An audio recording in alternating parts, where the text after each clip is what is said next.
Hello there and welcome to Life Beyond Seen, a quiet place for curious minds, slow thinking and stories that don't ask to be solved right away.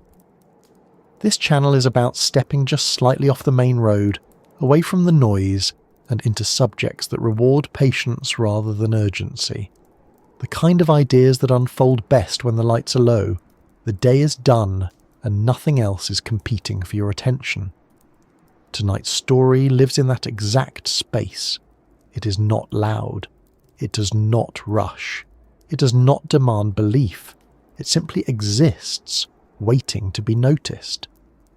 This time, the journey leads to a real stretch of land in the northeastern United States, a place with normal roads, familiar trees, and a name that sounds almost reassuring. On paper, it looks like somewhere people hike, commute, and raise families. Nothing about it appears dramatic or extreme. And yet, over many decades, something about this place has refused to behave the way places usually do. People have gone into it and not come back, not in the dramatic sense of legends or horror films, but quietly, calmly, without witnesses, without debris, without conclusions. They vanished in ways that did not match their experience, their health, or the effort that went into finding them. If you find this kind of slow, thoughtful exploration calming, or if you enjoy learning without pressure or spectacle, you may want to like the video or subscribe. It helps this small, quiet space reach others who might also be looking for something steady and unhurried at the end of the day. Nothing here will jump out at you. Nothing here will shout. The goal is simply to sit with an idea long enough to see its shape. The place at the centre of tonight's story is often called the Bennington Triangle. It is not an official designation. You will not find it marked clearly on highway signs or framed on visitor centre walls. The name came later, after enough strange events had collected in one area that people felt a label was necessary, if only for convenience. The triangle itself refers to a loosely defined region in southwestern Vermont, anchored by several mountains, forests and small towns that have existed quietly for generations. The boundaries are flexible, debated, and slightly different depending on who is telling the story. That uncertainty is part of what makes the place difficult to hold in the mind. What makes this region unusual is not a single incident, but a pattern spread across time. Between the 1940s and the early 1950s, several people disappeared there under circumstances that resisted explanation. These were not reckless thrill seekers, or people intentionally trying to leave their lives behind. Some were experienced outdoorsmen, some were children, some were simply travelling through. Searches were conducted, witnesses were interviewed, terrain was combed carefully and repeatedly, dogs were brought in, roads were checked, rivers were dragged, and still, nothing conclusive emerged. No remains, no belongings, no clear narrative of what went wrong. It would be easier if there were one clean explanation that applied to all of them. A dangerous animal, a specific geological hazard, a single criminal operating in secret. But the details do not line up neatly. The disappearances happened in different seasons, under different weather conditions, to people of different ages and backgrounds. Some vanished in dense wilderness. Others disappeared from places where people were nearby. In at least one case, witnesses were present before and after the moment of disappearance, yet nothing was seen or heard in between. The landscape itself does not look especially hostile. Forests stretch across rolling terrain, broken by trails, roads, and small clearings. There are mountains, but none so extreme that they immediately suggest danger to anyone with basic preparation. Locals have lived and worked there for generations. Hikers still walk the trails, hunters still move through the woods, families still picnic, camp, and drive through without incident. Whatever has happened there does not happen all the time. It does not announce itself. It leaves no clear marker behind. That irregularity is part of what keeps the mystery alive. If disappearances were frequent and dramatic, they might have been explained away as environmental risk or human error. If they were identical, a single cause might have been identified. Instead, they sit uncomfortably between categories, too strange to ignore, too sparse to easily define, too ordinary on the surface to fully explain why they still unsettle people decades later. Over time, stories grew around the area. Locals shared observations quietly, often with a certain restraint. Visitors brought in their own interpretations. Writers and researchers connected dots, sometimes carefully, sometimes eagerly. Folklore blended with documented cases. Indigenous history entered the conversation, adding older layers of meaning to land that had long existed before maps and borders. Psychological explanations were proposed. Environmental ones followed. None closed the door completely. What makes the Bennington Triangle persist in the public imagination is not just the mystery of where people went, but how they disappeared. Vanishing without a trace is not how most accidents end. Even in a remote terrain, something is usually left behind.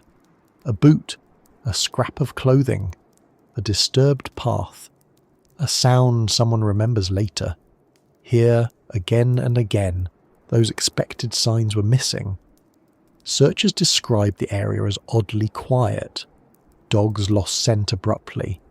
Trails seemed to end without reason.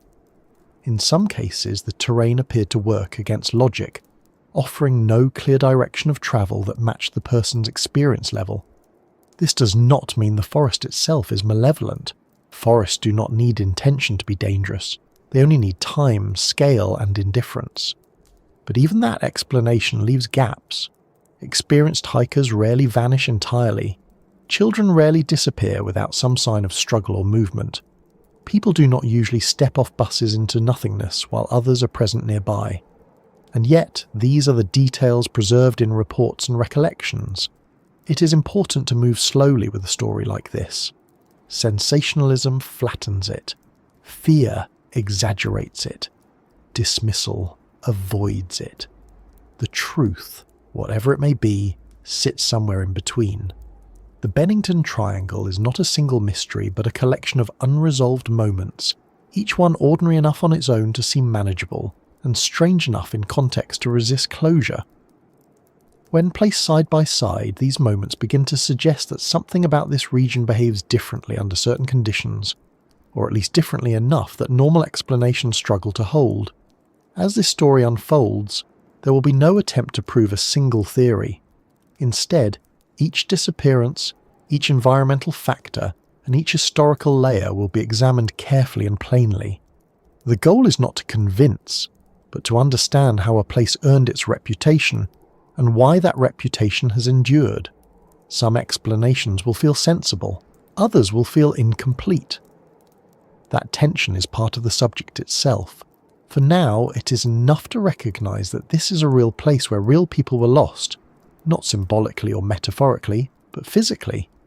They stepped into a landscape that looked familiar and did not return. The silence that followed has never been fully explained, and the absence they left behind became part of the land story. As the narrative moves forward, attention will turn to the geography itself, to the shape of the mountains and the character of the woods, and to how an unremarkable map can hold so many unanswered questions without ever appearing unusual at first glance. At first glance, there is nothing about this region that demands attention. If you were to arrive without any prior knowledge, driving along the local roads or stopping briefly at a trailhead, you would likely see what thousands of people see every year. Trees rising and falling with the terrain, modest mountains softened by distance, small towns that look like they have been where they are for a long time and intend to stay there. The air feels clean. The pace feels slow. Nothing announces danger. Nothing hints that this is a place where stories linger longer than they should. This is part of what makes the area so difficult to reconcile with what later became associated with it. The land does not behave the way people expect mysterious places to behave. There are no dramatic cliffs lining the roads, no warning signs that feel out of place, no sudden changes in climate that catch travellers off guard. In many ways, it resembles countless other regions across New England. Wooded, seasonal, familiar. A place people pass through without much thought, or visit intentionally because it feels calm and predictable. That sense of predictability is important. People are less cautious in places that feel ordinary. They trust their instincts. They assume that if something were truly dangerous, it would make itself known. In environments like deserts or high alpine ranges, the risks are obvious. Here, they are subtle. The woods are dense but not impenetrable. The trails are well worn. The mountains rise gently compared to more dramatic ranges. Even the weather, though capable of changing quickly, rarely feels extreme at first. The forests themselves are a mix of deciduous and evergreen trees, thick enough in places to limit visibility but open enough elsewhere to feel navigable. Underfoot, the ground varies between packed earth, fallen leaves and uneven rock. Streams cut through the landscape quietly, often shallow, often easy to cross. From a distance, it all looks manageable. It looks like the kind of place where experience counts for something, where familiarity should keep you safe. That assumption is what makes the later details so unsettling. Several of the people who disappeared here were not unfamiliar with the outdoors. They were not reckless. They did not wander into the woods unprepared or unaware. They understood terrain. They knew how to dress for conditions. They knew how to navigate trails that others used regularly. In some cases, they had been in the area before. This was not their first encounter with forests or mountains. Yet something about this place seems to resist that familiarity. People describe the terrain as subtly disorienting. Not in an immediate way, but gradually. Trails that appear straightforward begin to curve in ways that are difficult to track mentally. Landmarks repeat themselves just enough to feel confusing rather than helpful. Trees grow close together, creating visual patterns that make distance harder to judge. Sound behaves strangely in wooded areas like this, dampened by foliage and uneven ground. Voices do not carry the way people expect. Footsteps fade quickly. There is also the way the land changes with the seasons. In autumn, fallen leaves cover paths and obscure rocks, roots, and subtle depressions. In winter, snow reshapes everything, smoothing out features and erasing tracks. In spring, meltwater swells streams and softens ground, changing familiar routes. In summer, dense foliage limits sightlines and creates a sense of enclosure that is easy to underestimate. The same trail can feel completely different depending on the time of year, even to someone who has walked it before. What stands out in accounts of this region is how often people mention quiet. Not peaceful quiet, but an absence that feels noticeable. Birds are present, but not always vocal. Wind moves through the trees unevenly, sometimes loud, sometimes absent. In deep sections of forest, sound seems to fall away quickly, as though absorbed. This can affect perception more than people realize. Without consistent auditory cues, the brain works harder to orient itself. Time can feel distorted. Direction becomes less certain. Small towns surround this area, and they function much like other rural communities. People know each other. Schedules are regular. Life follows patterns shaped by weather and work. The contrast between these settled spaces and the surrounding wilderness is sharp. Step beyond the edge of town, and the landscape begins to reclaim its own rules. Roads narrow, shoulders disappear, cell reception weakens or vanishes entirely. This transition happens quietly. There is rarely a moment where it feels like a line has been crossed. That gradual shift can create a false sense of security. People do not always realize how far they have gone, or how isolated they have become. A short walk can turn into something longer without conscious decision. A wrong turn does not feel dramatic at first. It simply feels like a minor adjustment. By the time uncertainty sets in, the environment may already be working against easy correction. Even so, none of this fully explains why certain disappearances unfolded the way they did. Disorientation alone does not account for the lack of physical evidence. Getting lost does not usually erase all trace of a person's presence. Even when accidents occur, something remains behind: a body, clothing, equipment. In this region, again and again, those expected outcomes failed to appear. Search efforts were not casual. In several cases, large groups of people combed the area for days or weeks. They followed likely routes. They checked difficult terrain. They returned repeatedly. Dogs trained to follow human scent were brought in, and in more than one instance, those dogs lost the trail abruptly, as though it had ended rather than faded. That detail appears often enough to raise questions, even among people inclined toward practical explanations. The geography itself includes features that complicate searches. Steep ravines hidden by vegetation, sinkholes and crevices obscured by leaves or snow, areas where rock formations create sudden drops not visible until you are close. But these features exist in many places, and they rarely result in complete disappearance without discovery, especially when searchers know to look for them. Over time, the ordinary appearance of the region became part of its reputation. The lack of spectacle made the stories harder to dismiss and harder to accept. If the land looked more dramatic, people might expect drama in return. Instead, the disconnect between appearance and outcome created a lingering unease, a sense that something did not align properly, even if no single detail could be identified as the cause. Locals often describe the area with a mix of familiarity and caution. It is not uncommon to hear people say they would not wander off a marked trail there, or that they would not hike alone in certain sections, even if they have done so elsewhere without concern. These statements are rarely dramatic. They are offered casually, as though acknowledging a quirk rather than a threat. That casualness is telling. It suggests an understanding shaped by experience rather than fear. The name itself, the Bennington Triangle, adds another layer of tension to an otherwise normal place. Once a label exists, it changes how people interpret what they see. Every unusual sound, every wrong turn, every sudden quiet becomes easier to notice. But the name did not come first. It followed the events. It was applied after enough incidents accumulated that people needed a way to refer to them collectively. The land did not change when it was named. The stories simply gained a container. There is also the question of scale. The region is large enough to feel expansive, but small enough that repeated incidents feel connected rather than random. When disappearances occur across thousands of miles, patterns are harder to argue for. Here, proximity invites comparison. It encourages people to line events up side by side and look for overlap. Even when none is obvious, the impulse remains.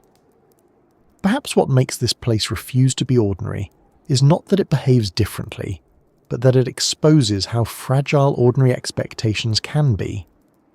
We rely on assumptions about how places work, how people move through them, and how events leave traces behind. When those assumptions fail repeatedly in the same area, the place itself begins to feel implicated, even if the true causes remain unclear. As attention turns from the general character of the land to the specific events that occurred there, the focus narrows. The next part of this story moves from terrain to timelines, from geography to people. Individual disappearances taken one at a time may seem isolated or explainable. It is only when they are placed in sequence that the unease deepens, and the sense of ordinariness begins to slip further out of reach. If you look at a map of this part of Vermont, nothing stands out in a way that would make you pause. Roads intersect in sensible ways. Towns sit where towns usually do, connected by state routes and smaller local roads. Elevation changes are visible but not extreme. There are no warning symbols, no shaded regions implying danger, no annotations suggesting that something unusual has happened there. To a map, this is just land, measured and flattened into symbols that promise clarity and predictability. Maps are designed to reassure. They reduce complexity into lines, labels, and distances. They imply that if you know where you are and where you want to go, the space between those 2 points can be managed. A map suggests that movement is logical, and that geography behaves consistently. It does not account for confusion, fear, fatigue, or the way a forest can feel different depending on the hour, the weather, or the state of mind of the person walking through it. In the case of the Bennington region, maps do their job almost too well.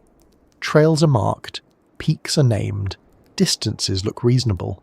A hike that appears straightforward on paper may wind through terrain that feels far less orderly in practice. Curves in the land are softened by scale. Steep drops vanish into contour lines. Dense tree cover becomes a uniform green patch. The reality on the ground is more fragmented, more layered, and hard to read. This disconnect between what maps promise and what stories describe is one of the quiet tensions at the heart of this mystery.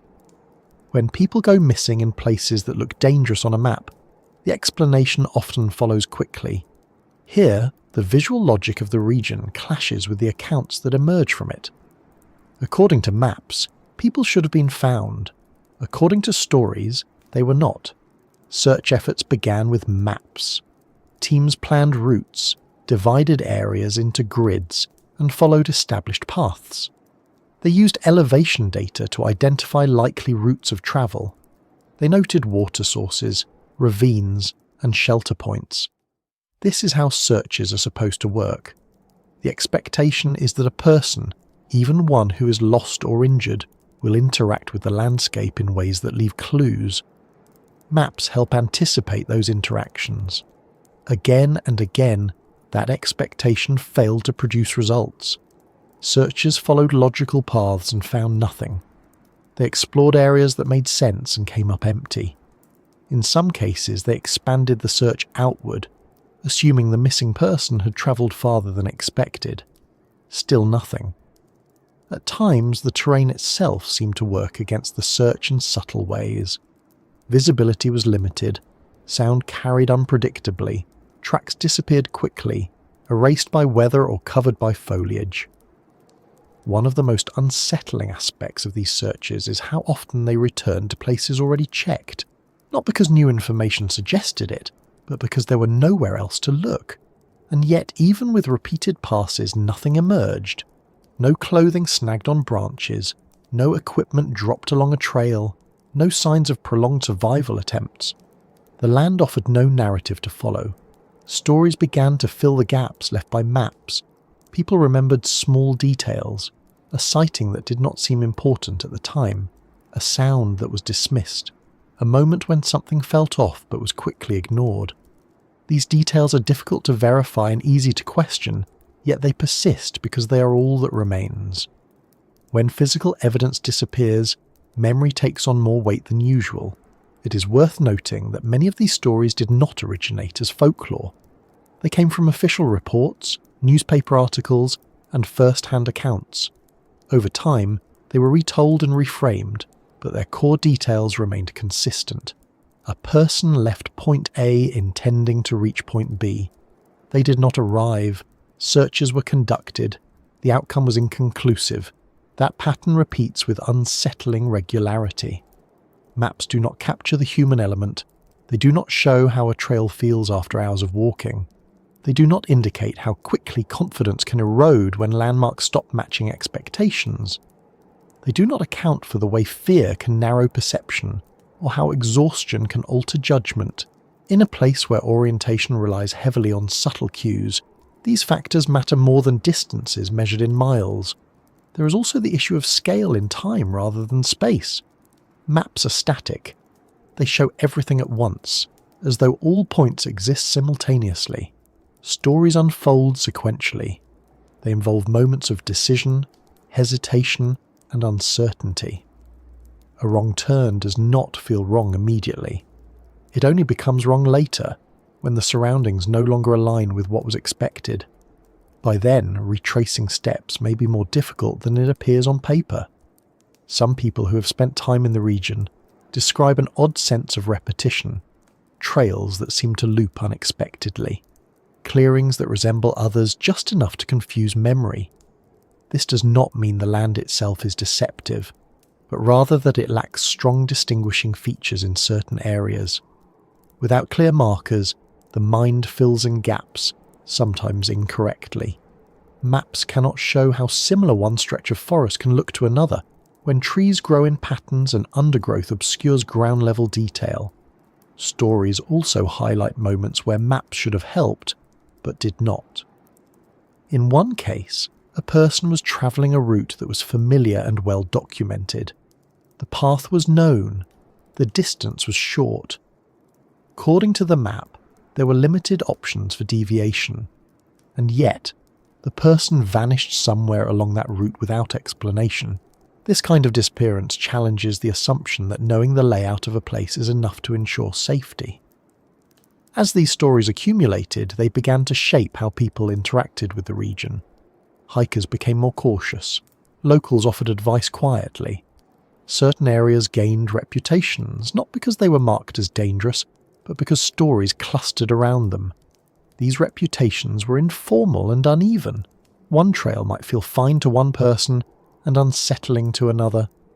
A road might seem unremarkable during the day and uncomfortable at night. The contrast between official representations of the land and lived experience grew sharper. Maps continued to present a neutral picture. Stories continued to complicate it. This gap invited interpretation. Some people leaned toward practical explanations, focusing on environmental factors that maps failed to convey fully. Others wondered whether something less tangible was at play. The lack of definitive answers allowed both approaches to coexist without resolution. What is striking is how often people involved in these stories expressed surprise. They did not expect trouble. They did not feel they were taking risks.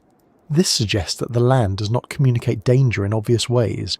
It does not announce itself as hostile.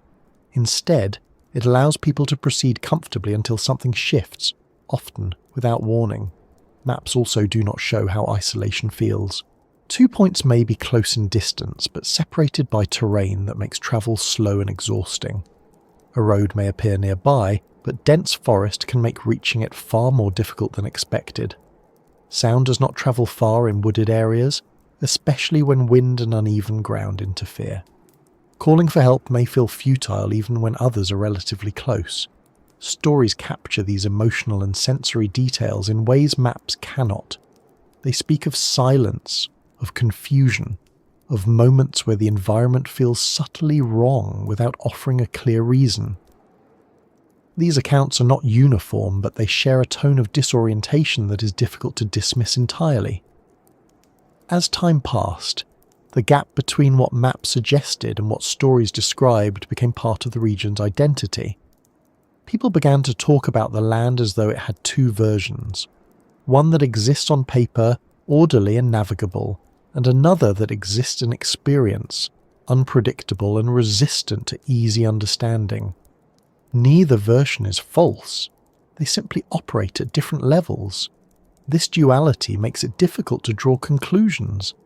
If the land were consistently dangerous, maps would eventually reflect that through closures or warnings.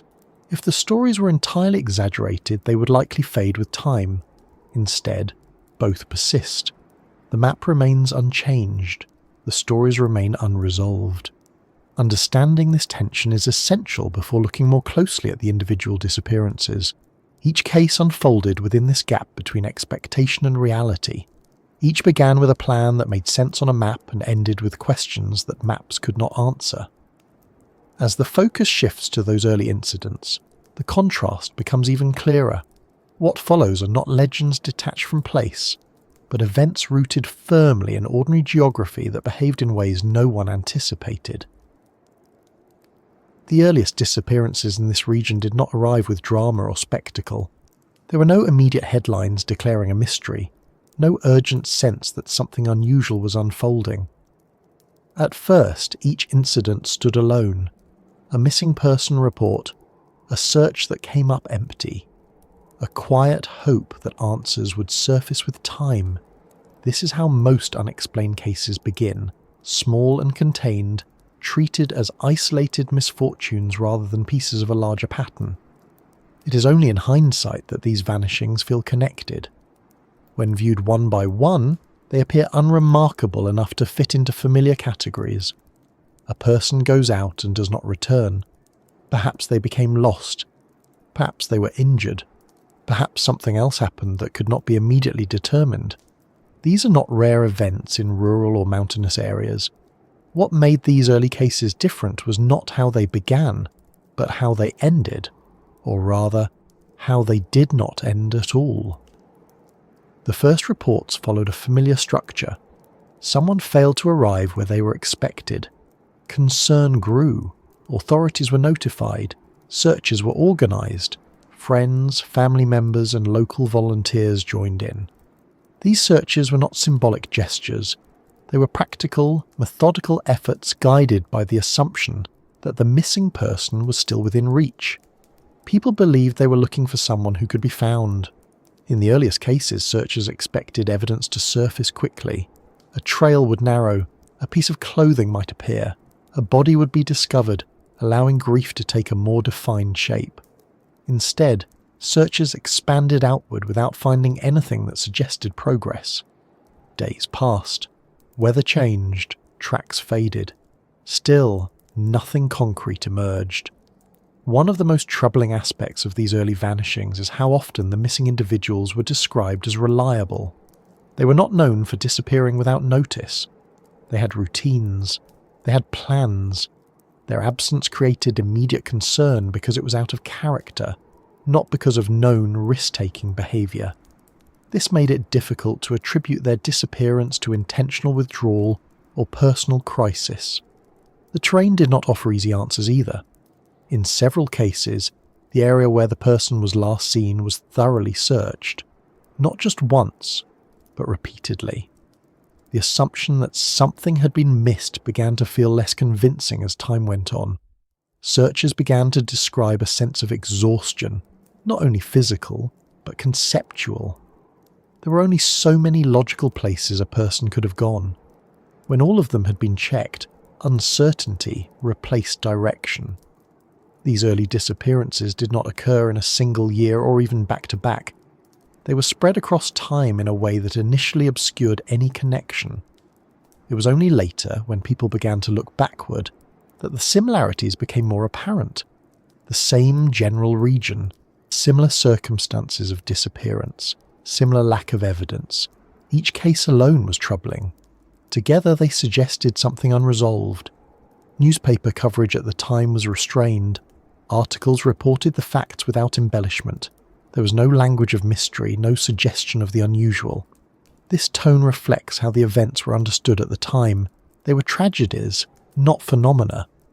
The idea that they might be connected had not yet taken hold. Reporters focused on practical details, names, dates, last known locations, search efforts, official statements. That restraint is important because it shows that the sense of strangeness surrounding these cases did not originate from sensational reporting. It developed slowly as explanations failed to materialize. As time passed and cases remained unsolved, the absence of resolution became more noticeable than any single detail within the cases themselves. Family members were left in a difficult position. Without confirmation of death, grief remained suspended. Hope lingered alongside despair. In some instances, people waited years for answers that never came. The lack of physical evidence made closure impossible. This emotional uncertainty became part of the story, even if it was rarely addressed directly in official accounts. Authorities faced their own challenges. Without evidence of foul play, investigations were limited. Without a body, certain avenues remained closed. Resources could not be committed indefinitely. Eventually searches were called off, not because certainty had been reached, but because there was nothing left to pursue. Files were closed in an administrative sense, even as questions remained unanswered. It is worth noting that these early cases did not involve obvious signs of struggle or distress. There were no reports of screams, gunshots, or unusual activity. No one reported seeing anything alarming. In some cases, people had been seen shortly before disappearing, behaving normally. This lack of disruption contributed to the difficulty of understanding what had happened. There was no clear moment where things went wrong. As more time passed, people began to notice patterns that had not been obvious before. Several of the missing individuals were last seen in or near wilderness areas. Some vanished while travelling short distances. Others disappeared during routine activities. The variety of circumstances made it hard to pinpoint a single cause, but the shared outcome remained striking. Each case ended in absence. The land itself began to take on a quiet significance, not as an active force, but as a constant presence. It was there before the disappearances and remained unchanged afterward. Trails did not collapse. Towns did not empty. Life continued. This continuity made the disappearances feel more unsettling. If something had changed visibly, people might have adjusted their behaviour accordingly. Instead, everything looked the same. Locals began to talk among themselves. These conversations were often informal and cautious. People did not claim to know what had happened. They simply acknowledged that something was unresolved. Advice was offered quietly. Certain areas were avoided at certain times. People became more attentive to who was travelling alone. These changes were subtle, not dramatic, but they reflected an undercurrent of concern. The idea of a pattern did not emerge all at once. It formed gradually as people compared notes across years rather than days. Someone would mention a disappearance from the past, and another would recall something similar. Details overlapped just enough to invite comparison. Not enough to confirm a theory, but enough to prevent dismissal. Importantly, these early cases occurred before the region acquired its later reputation. The people involved were not influenced by stories of danger or mystery. They did not enter the area expecting anything unusual. This removes one layer of explanation often applied to later incidents, where suggestion or fear might play a role.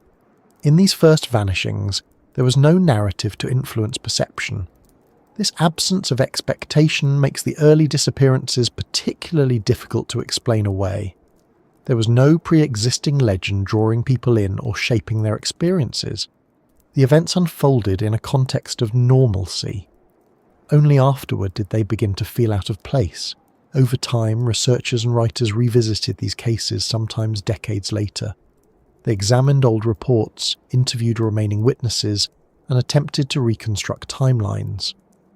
These efforts often raised more questions than they answered. Memories faded. Records were incomplete. Context was lost. Yet the core mystery remained intact. The inability to explain these early vanishings created a foundation for everything that followed. Later cases would be viewed through the lens of these initial unresolved events. Each new disappearance would be measured against what had come before. Similarities would be noted, differences debated. The region's reputation would grow, not because of any single event, but because the earliest ones never found resolution.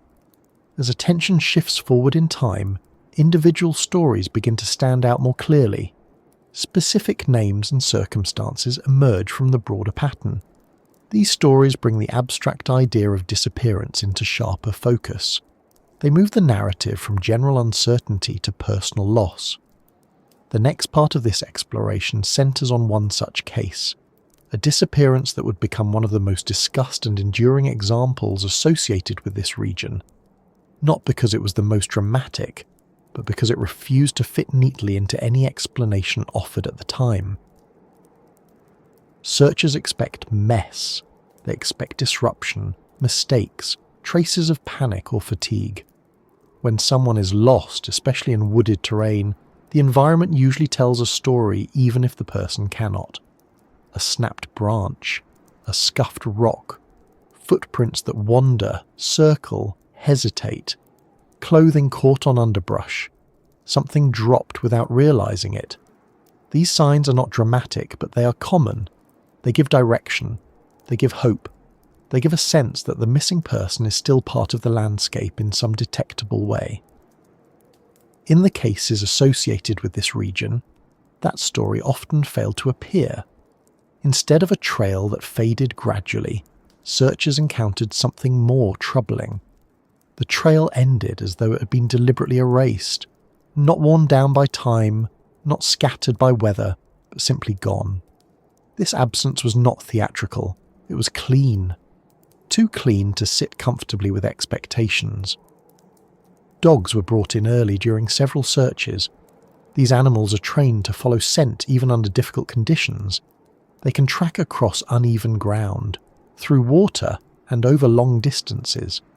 Their success is not guaranteed, but their failure usually takes a familiar form. A scent weakens gradually, it disperses, it becomes confused with others. What unsettled handlers in some of these cases was not that the dogs failed, but how they failed. The scent did not taper off, it stopped. In multiple reports, handlers described dogs reaching a point where they showed confusion rather than gradual loss. They circled. They returned to the same spot. They appeared alert but uncertain, as though something expected was missing. This behaviour does not indicate a supernatural cause, but it does suggest an abrupt change in conditions. Scent usually fades due to time, weather or terrain. An abrupt stop raises questions about what changed and why. Searchers widen their grids. They worked outward from last known locations. They checked ravines, water sources, dense thickets and open ground. They repeated searches days later, hoping changes in light or weather would reveal something previously missed. In some cases, they even returned months later. The outcome remained the same. Nothing surfaced that could explain where the missing person had gone. This lack of physical evidence created a strange problem. Without signs of struggle, foul play was difficult to argue. Without signs of injury or disorientation, accidental explanations felt incomplete.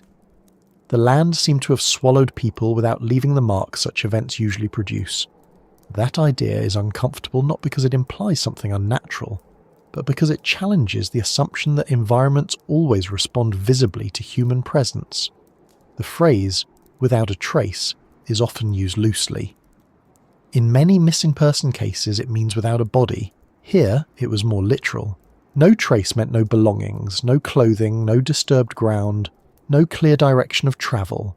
Even items people typically carry unconsciously, such as hats or gloves, were not found. It was as though the person's interaction with the environment had been edited out. Some explanations focus on the efficiency of the forest itself. Dense undergrowth can hide objects quickly. Leaf litter can obscure tracks within hours.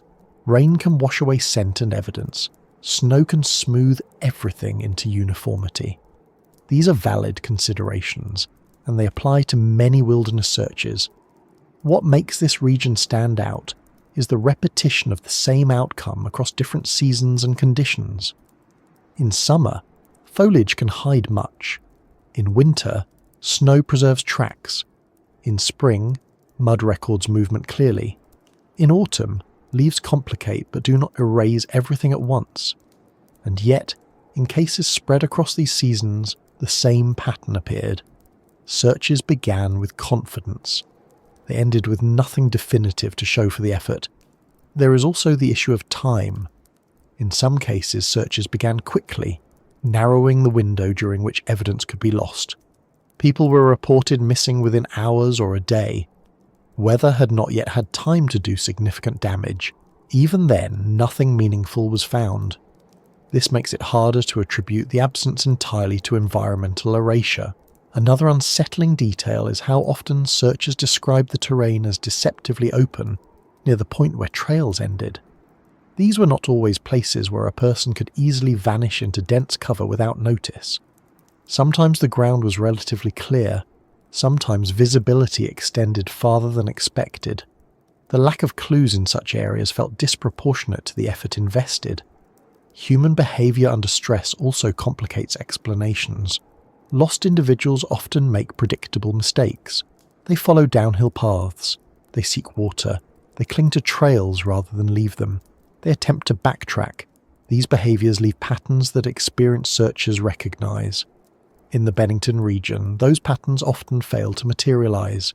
The expected logic of a lost person's movement did not align with what was found. Some investigators considered the possibility of sudden medical events. A heart attack, a stroke, or a fall could incapacitate someone quickly. In such cases, a body would usually be found within a reasonable radius. Even if hidden by terrain, repeated searches increased the likelihood of discovery. The absence of remains made these explanations less satisfying, though not impossible. The idea of someone leaving the area intentionally was also examined. In a few cases, this possibility could not be entirely dismissed. However, it did not fit well with the broader pattern. People left behind belongings, responsibilities, and relationships without indication of planning. No credible sightings surfaced elsewhere. No financial or personal trails suggested deliberate disappearance. These cases lack the complexity typically associated with intentional vanishing. As frustration grew, speculation filled the void left by evidence. Some focused on environmental hazards not immediately obvious, hidden sinkholes, sudden weather changes, disorienting terrain features. Others looked to human causes such as undiscovered crimes. Still others turned to psychological explanations, suggesting that stress or fear could lead to unexpected behaviour. Each theory addressed part of the problem, but failed to account for the whole. What makes the clean ending of these trails so difficult to accept is that it offers no point of transition. There is no moment where the story shifts from normal to catastrophic. The person was there, and then they were not. The environment shows no sign of reaction. This lack of transition resists narrative closure. Humans are accustomed to stories with beginnings, middles, and ends. These cases stop mid-sentence. Over time, this pattern influenced how people talked about the region. It was not described as violent or overtly dangerous. Instead, it was described as unpredictable, unforgiving in a quiet way. A place where things could simply stop making sense without warning. That reputation did not come from exaggeration, but from repeated encounters with the same unresolved outcome. Searchers themselves expressed discomfort, not fear. They were not describing panic or threat. They described confusion, a sense that the tools and assumptions they relied on were not working as expected. This professional unease carries weight because it reflects a mismatch between experience and result, not an emotional reaction to the unknown. The clean end of these trails became one of the defining features of the broader mystery. It suggested that whatever was happening did not behave like most known causes of disappearance. It did not leave chaos behind, it left silence. That silence, repeated often enough, became louder than any physical clue. As attention shifts from the mechanics of searching to the individuals themselves, the abstraction begins to fade. The next part of this story focuses on a specific disappearance, one that brought wider attention to the region and crystallized many of the concerns already present. It is a case that begins in ordinary circumstances, follows a familiar path, and then stops abruptly, leaving behind the same clean break that would come to define this place in the years that followed. She was 19 years old, and by all accounts she did not look like someone stepping into the beginning of a mystery. She looked like a college student on a simple afternoon walk. Her name was Paula Weldon, and on December 1st, 1946, she left her dormitory at Bennington College wearing clothes suited for a short hike. A red jacket, blue jeans, sneakers, nothing excessive, nothing careless. The kind of outfit chosen by someone who expected to be back before the day grew too cold. The road she chose was not remote in the dramatic sense. It was a well-known route that passed through wooded terrain and climbed gradually toward the slopes of Glastonbury Mountain. Locals used it. Students walked parts of it. It did not require specialized equipment or advanced navigation skills. The weather that day was cool but clear. Winter was approaching, but it had not yet fully settled into the landscape. Snow was not deep. Visibility was good. The conditions did not suggest immediate danger. Several people saw her that afternoon. These sightings matter because they anchor the story in ordinary reality. She was not alone in the wilderness, unseen and unaccounted for. She was part of a shared environment, moving through it as others did. Witnesses described her as walking steadily, not rushing, not struggling. One man saw her near the entrance to a trail and later recalled her calm demeanour. Another reported seeing her farther along the road, still moving with purpose. At some point, she passed a couple walking in the opposite direction. They later told investigators that she seemed confident and untroubled. She did not ask for directions. She did not appear lost. She simply walked past them, heading uphill. This moment would become one of the last confirmed sightings of her. What happened next is where the story breaks down. Paula did not return to campus. When evening came and she failed to appear, concern grew. By the next day, authorities were notified and a search began. At first, there was no reason to believe the outcome would be unusual. A young woman had gone for a hike and had not come back. Perhaps she'd taken a wrong turn. Perhaps she'd been injured. The expectation was that she would be found. The search expanded quickly. Students, faculty, local residents and law enforcement joined in. They followed the road she'd taken. They explored nearby trails. They combed the slopes of the mountain. The area was not small, but it was manageable. People believed that if she had fallen or become disoriented, some sign would surface. Nothing did. Days passed. Searchers returned again and again to the same stretches of land. They checked ravines. They examined stream beds. They scanned the forest floor for any trace of clothing or movement. Dogs were brought in. Their behaviour followed the now familiar pattern. They tracked her scent along the road, then lost it abruptly, not gradually, not confused by overlapping paths. The scent simply stopped. This detail alone would have been unsettling. Combined with everything else, it became central to the case. The road was not a place where scent should vanish without explanation. It was open enough for tracking. It was not immediately adjacent to deep water or sheer drops. There was no obvious point where a person could disappear completely without leaving something behind. The search continued through the winter. Snow fell, conditions worsened. Hope diminished but did not disappear entirely. Family members held on to the belief that she might be found alive, injured but sheltered somewhere. Each new day without answers made that hope more fragile. Eventually searches were scaled back. Official efforts slowed. The case moved into a different phase, one defined by waiting rather than action. Paula was declared missing, not deceased. Without evidence of death, no conclusion could be reached. Her disappearance remained an open wound rather than a closed chapter. The impact of her disappearance rippled outward. Bennington College was shaken. Students felt the loss acutely. This was not an abstract story from a newspaper. It involved someone they had passed on campus, someone who had attended classes and lived in the same buildings. The idea that she could vanish during an ordinary walk unsettled the sense of safety many had taken for granted. The public response grew intense. Newspapers across the region reported on the case. Speculation increased. Some suggested she had become lost and succumbed to the elements. Others wondered about foul play. A few began to whisper about stranger possibilities. None of these explanations could be supported by evidence. Each remained hypothetical, floating above the facts without anchoring to them. Her family faced an especially cruel uncertainty. Without a body, there was no confirmation of death. Without confirmation, grief had no final shape. Years passed. Legal battles followed. Her father eventually sought a court declaration of death to address practical matters. Even that process was complicated by the lack of evidence. The absence that defined the case also prevented closure. Attempts were made to reopen the search. New information was considered. Sightings were reported and investigated. None led anywhere. Over time, the case became part of the region's collective memory.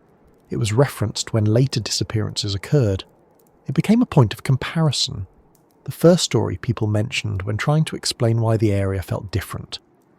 What makes Paula's disappearance particularly significant is how ordinary it was at the start. She did not wander deep into uncharted wilderness. She did not take unnecessary risks. She did not vanish during a storm or at night. She walked along a road in daylight, seen by others, and then she was gone. This simplicity stripped away many easy explanations. The terrain where she disappeared was searched more thoroughly than most missing person cases of the time. The effort was sincere and sustained. The failure to find anything did not come from neglect or indifference. It came from a genuine inability to locate her, or any trace of her movement beyond a certain point. Years later, people would argue about whether the search missed something, whether terrain features concealed her remains, whether new technology might have made a difference. These arguments continue because there is no definitive answer to refute them. The case remains open in the sense that it was never resolved, even if active investigation ceased long ago. Her disappearance marked a turning point. It shifted how people talked about the region. What had once been a collection of isolated incidents began to feel like something more cohesive. The idea that a person could vanish so completely in such a familiar place challenged assumptions about safety, predictability, and the reliability of experience. Paula's story does not stand alone, but it stands first in many retellings. It provides a human face to an otherwise abstract pattern, a name, an age, a moment in time. It anchors the mystery in reality and reminds listeners that behind every unanswered question is a life interrupted. As attention moved on, the region would see more disappearances. Some would involve adults with years of experience in the outdoors, others would unfold in even stranger circumstances. Each new case would echo aspects of this one, reinforcing the sense that something unresolved lingered in the landscape. The narrative does not stop with Paula. Her disappearance opened a door rather than closing one. It set a precedent that later events would follow in unsettling ways. The next story shifts focus to a different kind of disappearance, one that occurred not on a mountain road, but in a place where movement should have been easily observed, and where witnesses were present before and after, yet still nothing could be explained. He was older than the others, whose stories would later be folded into this region's reputation, and his life had followed a very different path. James Edward Tedford was a veteran of World War II, a man who had seen structured chaos and returned to civilian routines shaped by order and habit. By the time his name entered the public record for reasons unrelated to war, he was living in a veteran's home and travelling a route that was so familiar it barely required thought. Nothing about his final known movement suggested confusion, risk, or vulnerability. On the day he disappeared in December of 1949, Tedford boarded a bus in St Albans, Vermont. He was returning from a visit with relatives and was headed back to the Bennington Veterans Home. The journey was ordinary. It followed a regular schedule. Other passengers were on board. The bus made its usual stops. There was no report of disruption, no indication that anything out of the ordinary occurred during the ride. Several passengers later recalled seeing Tedford on the bus as it travelled south. He was seated. He appeared calm. He was not arguing, distressed, or acting in a way that would draw attention. At some point along the route, the bus passed through the outskirts of Bennington and continued toward its destination. When it arrived at the final stop near the veteran's home, Tedford was no longer on board. This detail alone might not seem extraordinary. People get off buses, they change their minds, they disembark earlier than planned. What made this situation different was that no one recalled seeing Tedford leave. Passengers remembered him being present near the end of the trip. The driver did not remember him exiting. No one saw him step onto the street at any stop, and yet when the bus arrived his seat was empty. His belongings remained. A bag he'd been carrying was still on the overhead rack. His jacket was still there. Items that would normally accompany someone leaving a bus were untouched. These objects suggested that Tedford had not planned to disembark. They suggested interruption rather than intention. Authorities were notified quickly. Given Tedford's age and background, concern was immediate. The idea that a man could vanish from a moving bus without anyone noticing did not fit neatly into any known category of disappearance. Investigators began by retracing the route. They questioned passengers. They examined stops. They searched nearby areas where Tedford might have exited unnoticed. No evidence supported the idea that he had left the bus voluntarily. No one remembered him standing. No one recalled the bus stopping unexpectedly. There was no indication of a struggle. The roadways along the route did not show signs of disturbance. If Tedford had stepped off the bus, it should have been observed. If he had fallen or been pushed, something should have been found. The bus itself offered few clues. It was inspected, but nothing unusual was discovered. There were no signs of forced exit, no damaged windows, no indication that someone could have been removed without detection. The vehicle had completed its route normally, adhering to schedule. From a mechanical standpoint, everything functioned as expected. This case introduced a new dimension to the growing unease surrounding the region. Previous disappearances had occurred in wilderness or along trails, places where isolation could plausibly play a role. Tedford vanished in transit, surrounded by people, moving through populated areas. The environment that had swallowed others without witnesses now seemed to do so even when witnesses were present. Search efforts expanded beyond the immediate area. Authorities considered the possibility that Tedford had exited the bus earlier and simply not been noticed. They searched locations along the route where he might have disembarked. They checked hospitals, shelters, and other institutions. They reviewed records at the veteran's home, confirming that he never arrived. No sightings were reported after his disappearance. No one came forward claiming to have seen him walking along the road. No financial activity suggested travel elsewhere. His disappearance did not generate a trail of secondary evidence. It ended where the bus route ended without explanation. For investigators, the case posed a practical problem. There was no crime scene. There was no last known location beyond a moving vehicle. The window of disappearance could not be narrowed to a specific moment or place. Tedford was present, then absent, with no clear transition point. This made reconstruction nearly impossible. Some speculated that Tedford might have been suffering from mental health issues related to his war experience. This explanation was offered cautiously and without evidence. Records did not indicate that he was prone to wandering or confusion. Staff at the veteran's home described him as stable. Family members did not report concerns that would suggest he might leave intentionally or behave unpredictably. Others considered the possibility of foul play. The absence of witnesses made this difficult to support. Removing a man from a bus without anyone noticing would require speed, coordination, and silence. There was no evidence of such an event. The road conditions and traffic patterns along the route did not suggest an opportunity for intervention without detection. As with earlier cases, the lack of evidence became the most defining feature. The belongings left behind reinforced the sense that something had interrupted Tedford's journey, rather than redirected it. People do not usually abandon personal items when choosing to leave a bus unexpectedly. That behaviour suggested a break in normal decision-making, not a change of plan. Public reaction was subdued but uneasy. The idea that someone could vanish in such circumstances unsettled assumptions about safety in ordinary transit. Buses are controlled environments. They follow routes. They stop at designated places. They are designed to limit unpredictability. Tedford's disappearance challenged that sense of control. Over time, his case became one of the most frequently cited examples when discussing the region's unusual history. It stood apart from wilderness disappearances precisely because it occurred in a setting that should have minimized risk.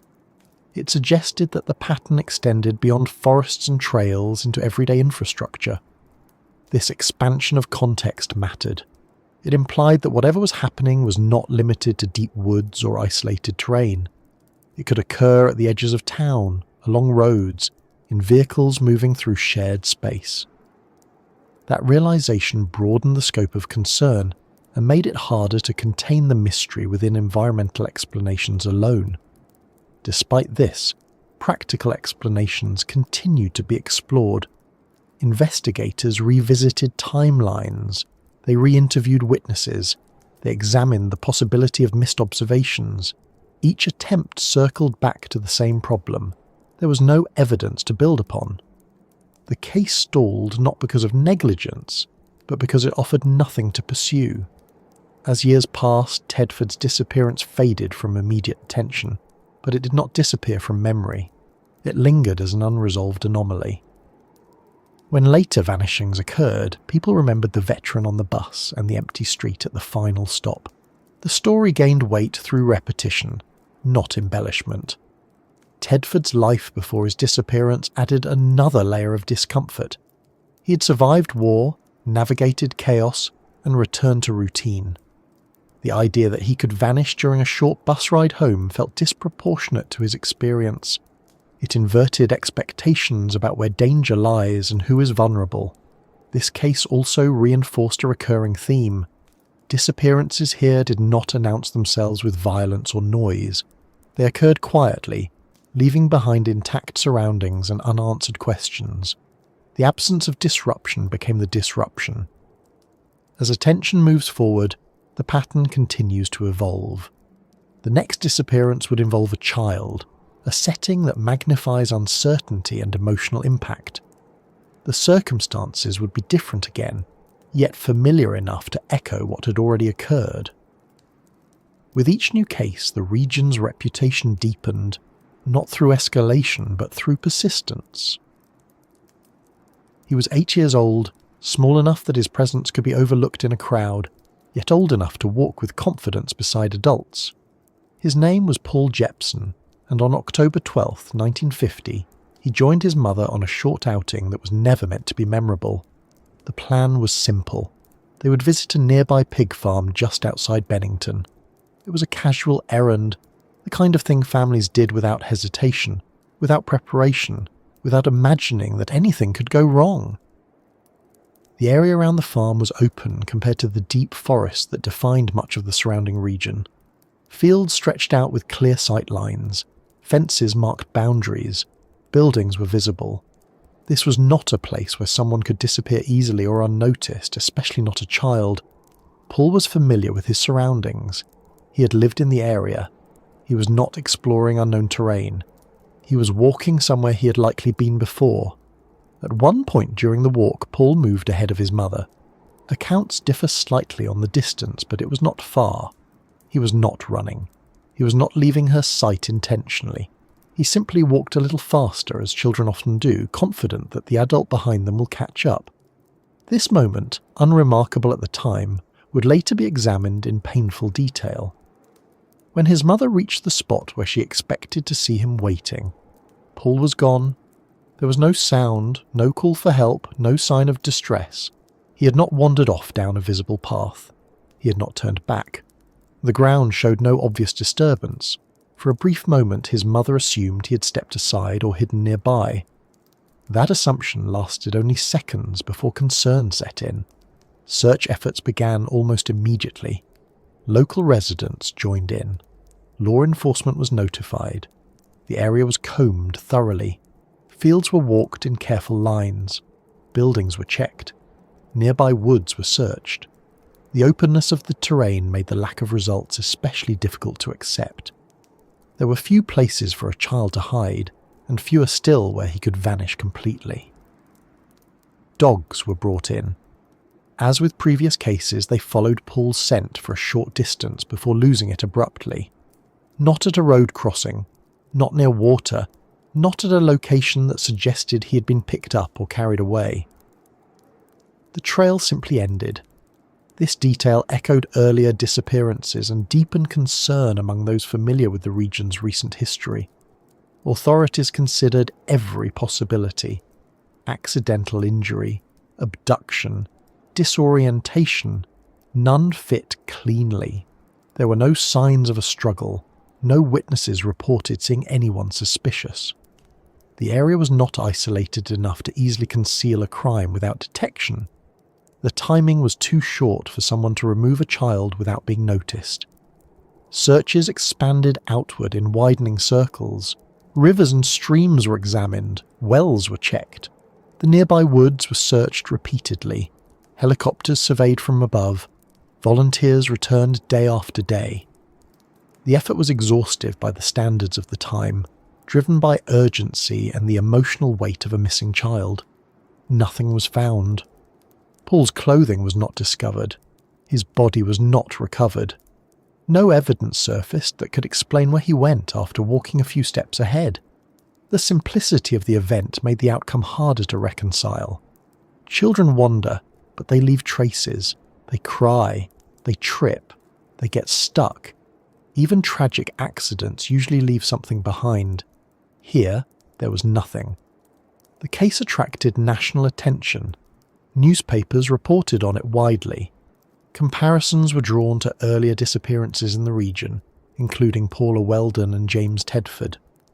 For the first time, the idea that these incidents might be connected entered public discussion more openly. The age of the missing person changed the tone, speculation intensified, fear sharpened. Authorities worked carefully to avoid fueling panic. They emphasized practical explanations. They reassured the public. At the same time, they acknowledged the difficulty of the case.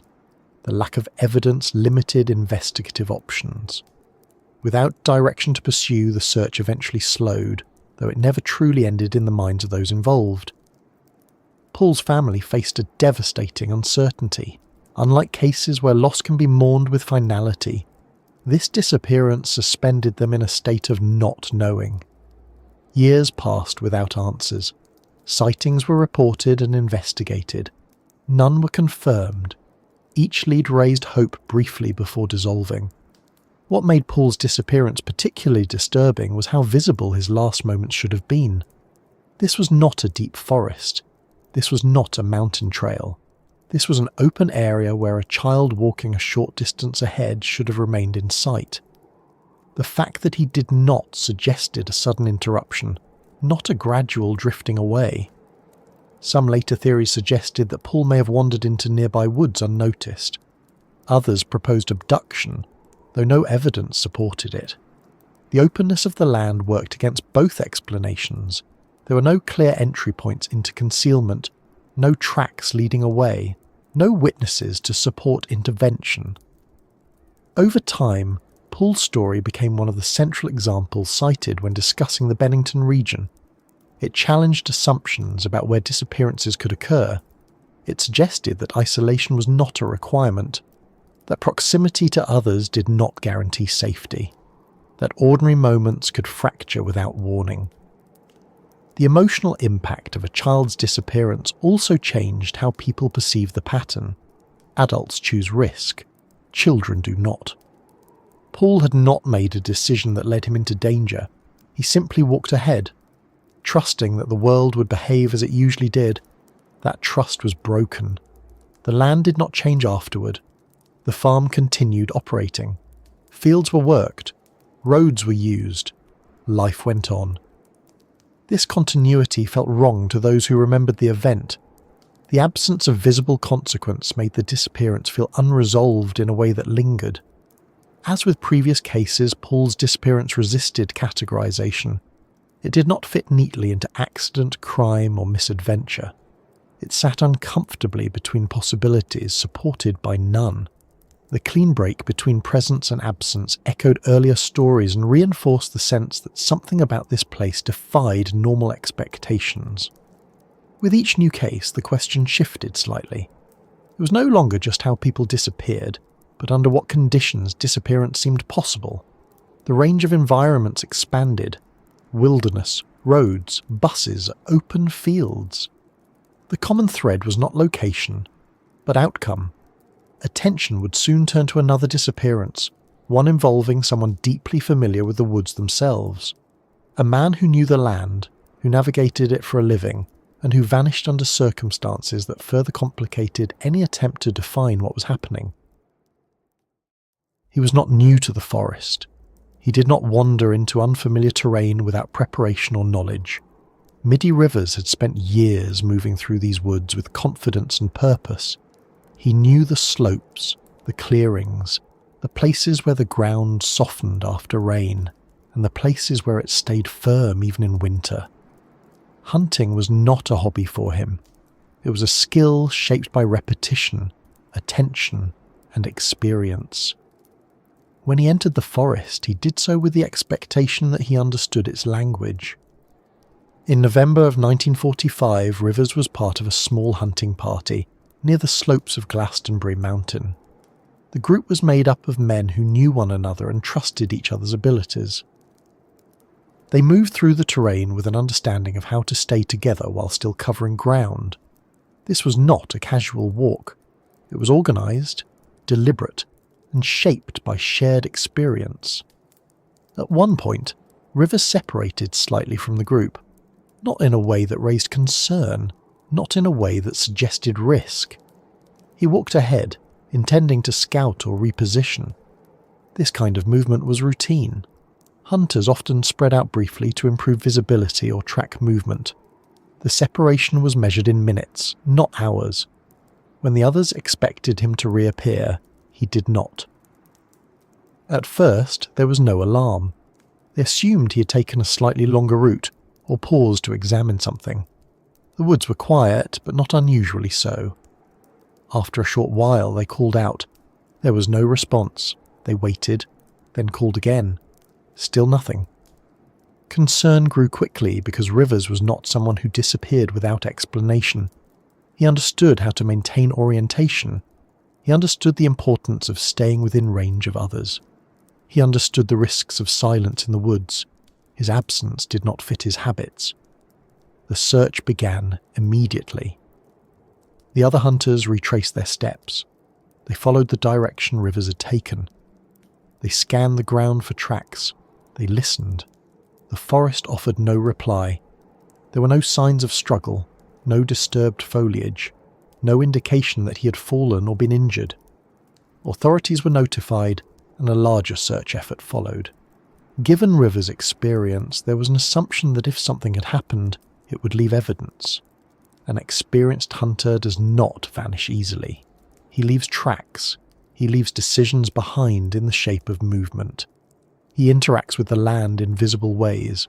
Once again, those expectations failed. Searchers combed the area extensively. They knew where Rivers was last seen. They knew the terrain. They understood how a hunter might move through it. Dogs were brought in and followed his scent for a short distance before losing it abruptly. The pattern was now familiar. A clear beginning. A sudden end. The weather at the time did not offer an easy explanation. Conditions were stable. Snow had not yet erased the ground entirely. Visibility was reasonable. There was no severe storm that could have obscured tracks immediately. The disappearance did not coincide with an obvious environmental disruption. The fact that Rivers was a guide added weight to the case. He was not just familiar with the woods, he helped others navigate them. He knew where danger lay and how to avoid it. If someone like Rivers could vanish without trace, it suggested that knowledge alone was not a safeguard. Searchers explored ravines, water sources, and dense sections of forest. They checked areas where someone might fall or become trapped. They returned repeatedly. The absence of results became harder to justify with each pass. Even in difficult terrain, something usually emerges over time. Here, nothing did. Some suggested that Rivers might have suffered a sudden medical emergency. A heart attack or stroke could incapacitate someone quickly. In such a case, the body would still be present somewhere nearby. The failure to locate remains weakened this explanation, though it could not be dismissed entirely. Others proposed that he might have fallen into a concealed feature such as a crevice or a sinkhole. The region does contain uneven rock formations and hidden drops, yet extensive searching of these features yielded nothing. The idea remained speculative, unsupported by evidence. The emotional response to Rivers' disappearance was different from earlier cases. There was less shock and more confusion. People expected the woods to be the most forgiving environment for someone like him. If the forest was dangerous, it should have been dangerous to the inexperienced first. Instead, it seemed to claim someone who knew it well. This inversion of expectation unsettled both locals and searchers. It challenged the belief that familiarity breeds safety. Rivers' knowledge did not protect him. It did not leave clues behind. It did not offer a way to reconstruct what happened. As time passed, his disappearance became another reference point. When people spoke about the region, they mentioned the hunter who never came back. His story carried a different kind of weight. It suggested that the mystery did not discriminate based on skill or experience. The land itself remained unchanged. The trails Rivers once walked were still there. Others hunted in the same areas. Nothing visibly marked the place where he vanished. This continuity made the loss feel unresolved. as though the forest had absorbed him without acknowledgement. Investigators eventually reached the same impasse encountered in earlier cases. There was no evidence to pursue, no suspect to question, no accident site to analyse. The case stalled not because of disinterest, but because it offered no entry point for resolution. Over time, Rivers' disappearance became woven into the broader narrative of the region. It reinforced the idea that something about this place resisted explanation, that the usual rules did not always apply, that disappearance could occur quietly, even to those who knew where they were. The pattern now included a college student, a veteran, a child, and a hunter. Different ages, different contexts, different environments. The common outcome remained the same: absence without trace. As attention shifted from individual stories to shared characteristics, people began to look for connections beyond circumstance, patterns in timing, similarities in location, repeated behaviours in search outcomes. The focus moved gradually from who disappeared to how the disappearances unfolded. The next stage of the story turns toward that comparison, away from single events and toward the uncomfortable realization that these cases may not be isolated after all. When details are placed side by side, certain similarities become difficult to ignore, even if their meaning remains unclear. By the time several disappearances had accumulated in the same general region, people began to do something that feels instinctive and unavoidable. They started lining the stories up next to each other, not to sensationalize them, but to understand whether coincidence was enough to explain what had happened. At first, the similarities were subtle, easy to dismiss. Over time, they became harder to ignore. The missing individuals did not share a single profile. They were not all the same age. They did not all travel alone. They were not all engaged in risky behaviour. Some were experienced outdoors. Some were simply walking or travelling short distances. One was a child. Another was a veteran returning home. If there was a pattern, it was not based on personality or intention. It existed somewhere else. One of the most noticeable consistencies was how abruptly each disappearance occurred. In every case, there was a clear last known moment. Someone was seen walking along a road. Someone was riding a bus. Someone was moving through a field. Someone stepped a short distance ahead of others. These were not situations where people gradually drifted away from observation. They were present, accounted for, and then gone. Equally consistent was the lack of physical evidence. Searches that followed were extensive for their time. They involved volunteers, law enforcement, and trained dogs. They covered areas that made sense based on the last known movements, and yet, across multiple cases, the outcome was the same: no remains, no personal items, no disturbed terrain that could explain what had happened. This repetition strained credibility when explained as chance alone. Another pattern lay in the failure of scent tracking. Dogs followed trails only to lose them suddenly, not after miles, not after weather interference, at specific points where scent should have continued. This detail appears often enough in reports to stand out. While scent loss is not uncommon, abrupt termination without environmental explanation is less typical, especially when it occurs repeatedly.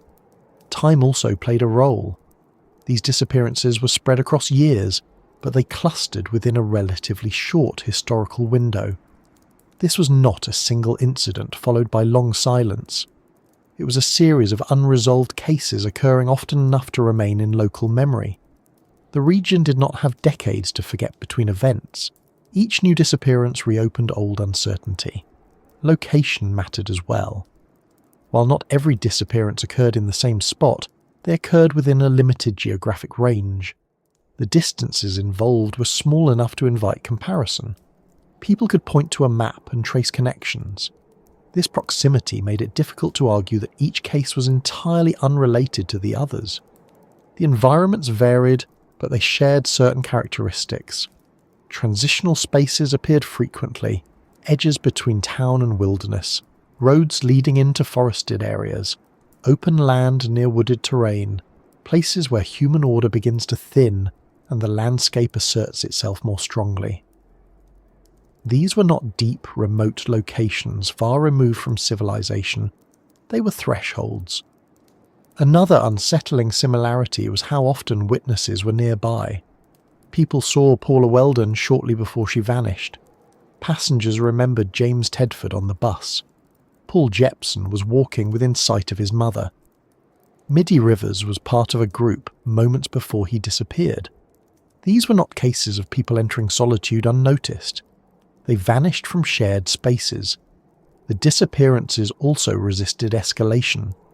There was no evidence of violence increasing over time, no shift toward more dramatic events. Each case unfolded quietly, without spectacle. This lack of progression made it difficult to apply criminal profiling or behavioral escalation theories. If foul play were involved, it did not behave like known patterns of repeated crime. Equally important is what did not repeat. There were no ransom demands, no confessions, no credible sightings afterward, no recovered items years later that recontextualized earlier assumptions. The stories did not evolve. They remained static, frozen at the point of disappearance. This stagnation contributed to their lasting unease. Skeptics have pointed out that humans are skilled at finding patterns even where none exist. This is true. Coincidences can cluster. Memory highlights similarities while ignoring differences. It is possible to overconnect events simply because they share a location. These cautions are reasonable and necessary. At the same time, the repeated failure to resolve any of these cases invites scrutiny. When patterns emerge in missing person cases elsewhere, they often point towards specific causes: dangerous terrain, weather extremes, criminal activity, systemic issues in search methods. In this region, proposed explanations tend to address only parts of the pattern. Environmental hazards explain wilderness disappearances, but not the bus. Crime theories struggle with the lack of evidence and witnesses. Psychological explanations do not account for children or experienced guides. The discomfort comes from the way these explanations overlap without aligning. Each seems plausible in isolation. None apply cleanly across all cases. The pattern appears to exist in the gaps between explanations rather than within any single one. Local response to this realization was not uniform. Some dismissed the idea of a pattern entirely, preferring to treat each case independently. Others acknowledged similarities without drawing conclusions. Very few claimed to understand what was happening. The prevailing attitude became one of cautious awareness rather than fear. This awareness changed behavior subtly. People paid closer attention to who walked alone. Parents were more watchful. Hunters communicated more frequently. Travellers noted routines more carefully. These changes were not imposed by authorities. They emerged organically, shaped by shared uncertainty. Importantly, these precautions did not stop people from living their lives. The region did not become abandoned or avoided. Instead, it became a place where normal activity continued alongside quiet unease. The absence of resolution allowed both to coexist. As the pattern became more widely discussed, it attracted outside attention. Writers and researchers began to look at the cases collectively. The term used to describe the region gained traction.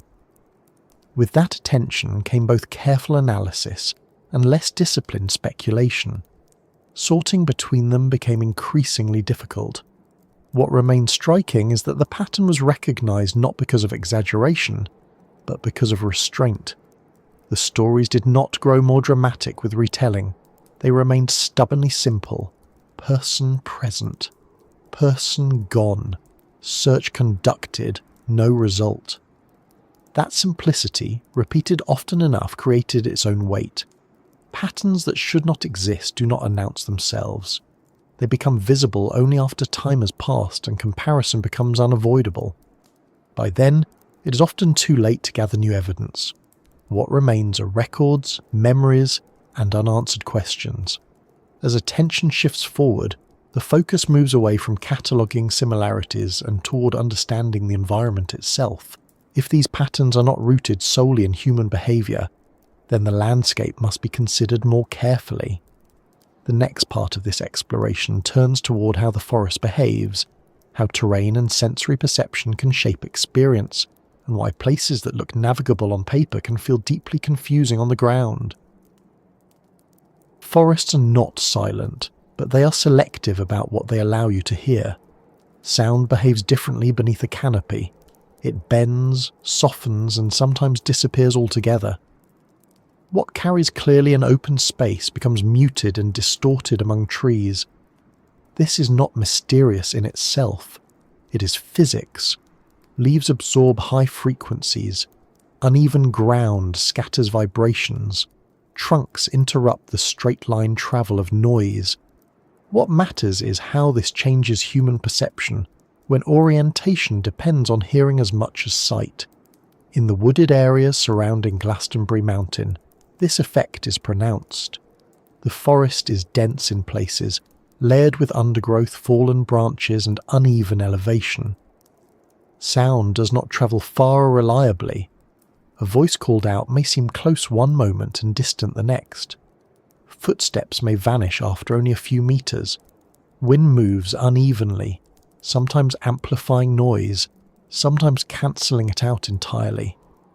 This creates an environment where auditory feedback becomes inconsistent.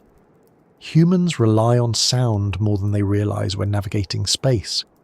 Even without conscious awareness, hearing helps confirm direction, distance, and presence. When sound behaves unpredictably, the brain must work harder to construct a coherent picture of surroundings. This extra effort can lead to subtle disorientation, especially when visual cues are also limited by foliage and terrain. Vision in forests is similarly constrained. Trees break up sight lines. The ground slopes gently but irregularly. What appears flat from a distance may hide dips and rises. Familiar reference points disappear quickly as perspective shifts. In such conditions, the mind fills in gaps using expectation rather than certainty. This works well until it does not. One of the most reported sensations in dense woodland is the feeling that space is compressed. Distances seem shorter or longer than they are. Paths appear to curve unexpectedly. Clearings feel repetitive, as though the same place has been encountered before. This is not hallucination. It is the result of limited variation in visual information. When environments lack distinct markers, memory struggles to differentiate one location from another. Sound contributes to this effect. When footsteps no longer echo in predictable ways and voices fail to carry, the sense of scale shifts. A person may believe they are closer to others than they are. They may assume help is within earshot when it is not. Conversely, they may feel isolated even when someone is relatively nearby.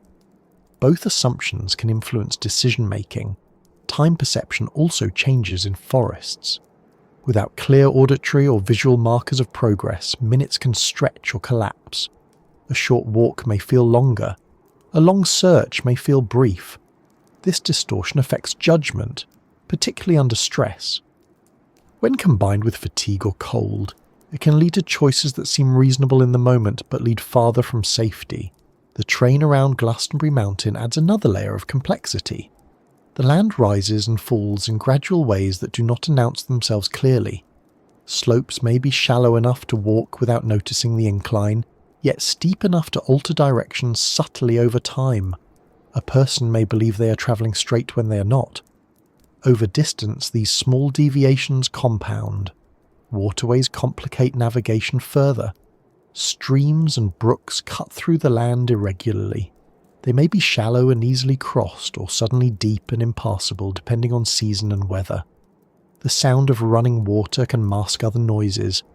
It can also create a false sense of orientation, drawing people toward it even when it leads away from intended routes.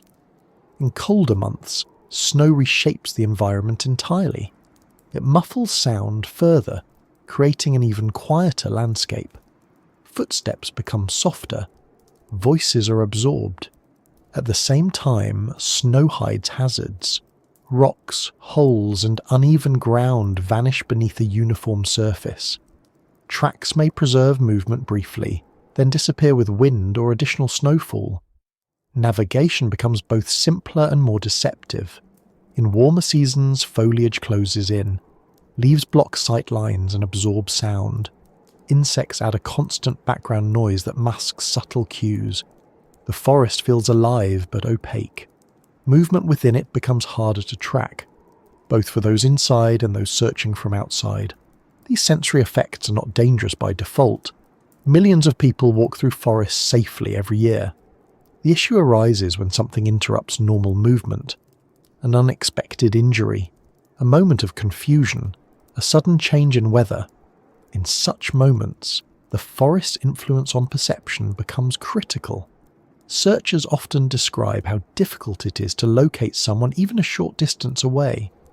A person can be close and still invisible. Sound does not travel reliably enough to guide rescuers. Visual searches are broken into fragments by trees and terrain. This means that even coordinated efforts can miss what seems like it should be obvious.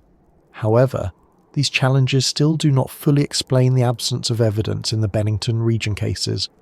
Sensory distortion can delay discovery. It can complicate searches. It does not usually erase all trace of human presence. Even when perception is compromised, the physical world still records interaction. Branches break, ground compresses, objects remain. What stands out in this region is how often these normal records are missing. It suggests that while sensory distortion plays a role, it may not be sufficient on its own. Instead, it may combine with other factors in ways that amplify its effects. One such factor is familiarity. People who know an area well may rely more heavily on internal maps than external cues. This can be beneficial in stable conditions. It can also be risky when subtle changes occur. A familiar trail altered by weather or growth may not trigger caution. Confidence can delay recognition of error. Another factor is expectation. When a place feels ordinary, people lower their guard. They assume predictability. This assumption shapes how sensory information is interpreted. Unusual silence may be ignored. Disorientation may be rationalized. Small warning signs are dismissed because the environment does not match the mental category of danger. The forest does not exploit this expectation intentionally. It simply exists. Its influence is passive, consistent, and indifferent. The danger lies not in the environment itself, but in the mismatch between how it behaves and how people expect it to behave. Sound, in particular, plays a subtle role in this mismatch. Silence in a forest is not absence of life. It is the absorption of noise. When sound drops away, people often interpret it emotionally rather than analytically. Silence feels wrong. It triggers unease. This emotional response can override rational assessment, leading to hurried decisions or hesitation. In the Bennington cases, searchers frequently mentioned how quiet certain areas felt. Not peaceful, but empty. This description appears often enough to warrant attention. While silence alone is not unusual in forests, the consistent emphasis suggests it left an impression beyond normal expectation. This impression may influence memory as well. When people recall events in quiet, disorienting environments, their recollections may emphasize absence rather than detail. This can affect witness statements and complicate reconstruction of events.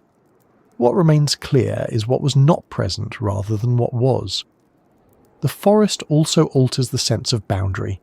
Without clear edges, it is difficult to know when one space ends and another begins. A person may believe they are still near a trail when they are not. They may think they are moving parallel to a road when they are slowly angling away. Over time, this creates separation without awareness. This gradual separation is important. Sudden danger prompts immediate response. Gradual disorientation does not.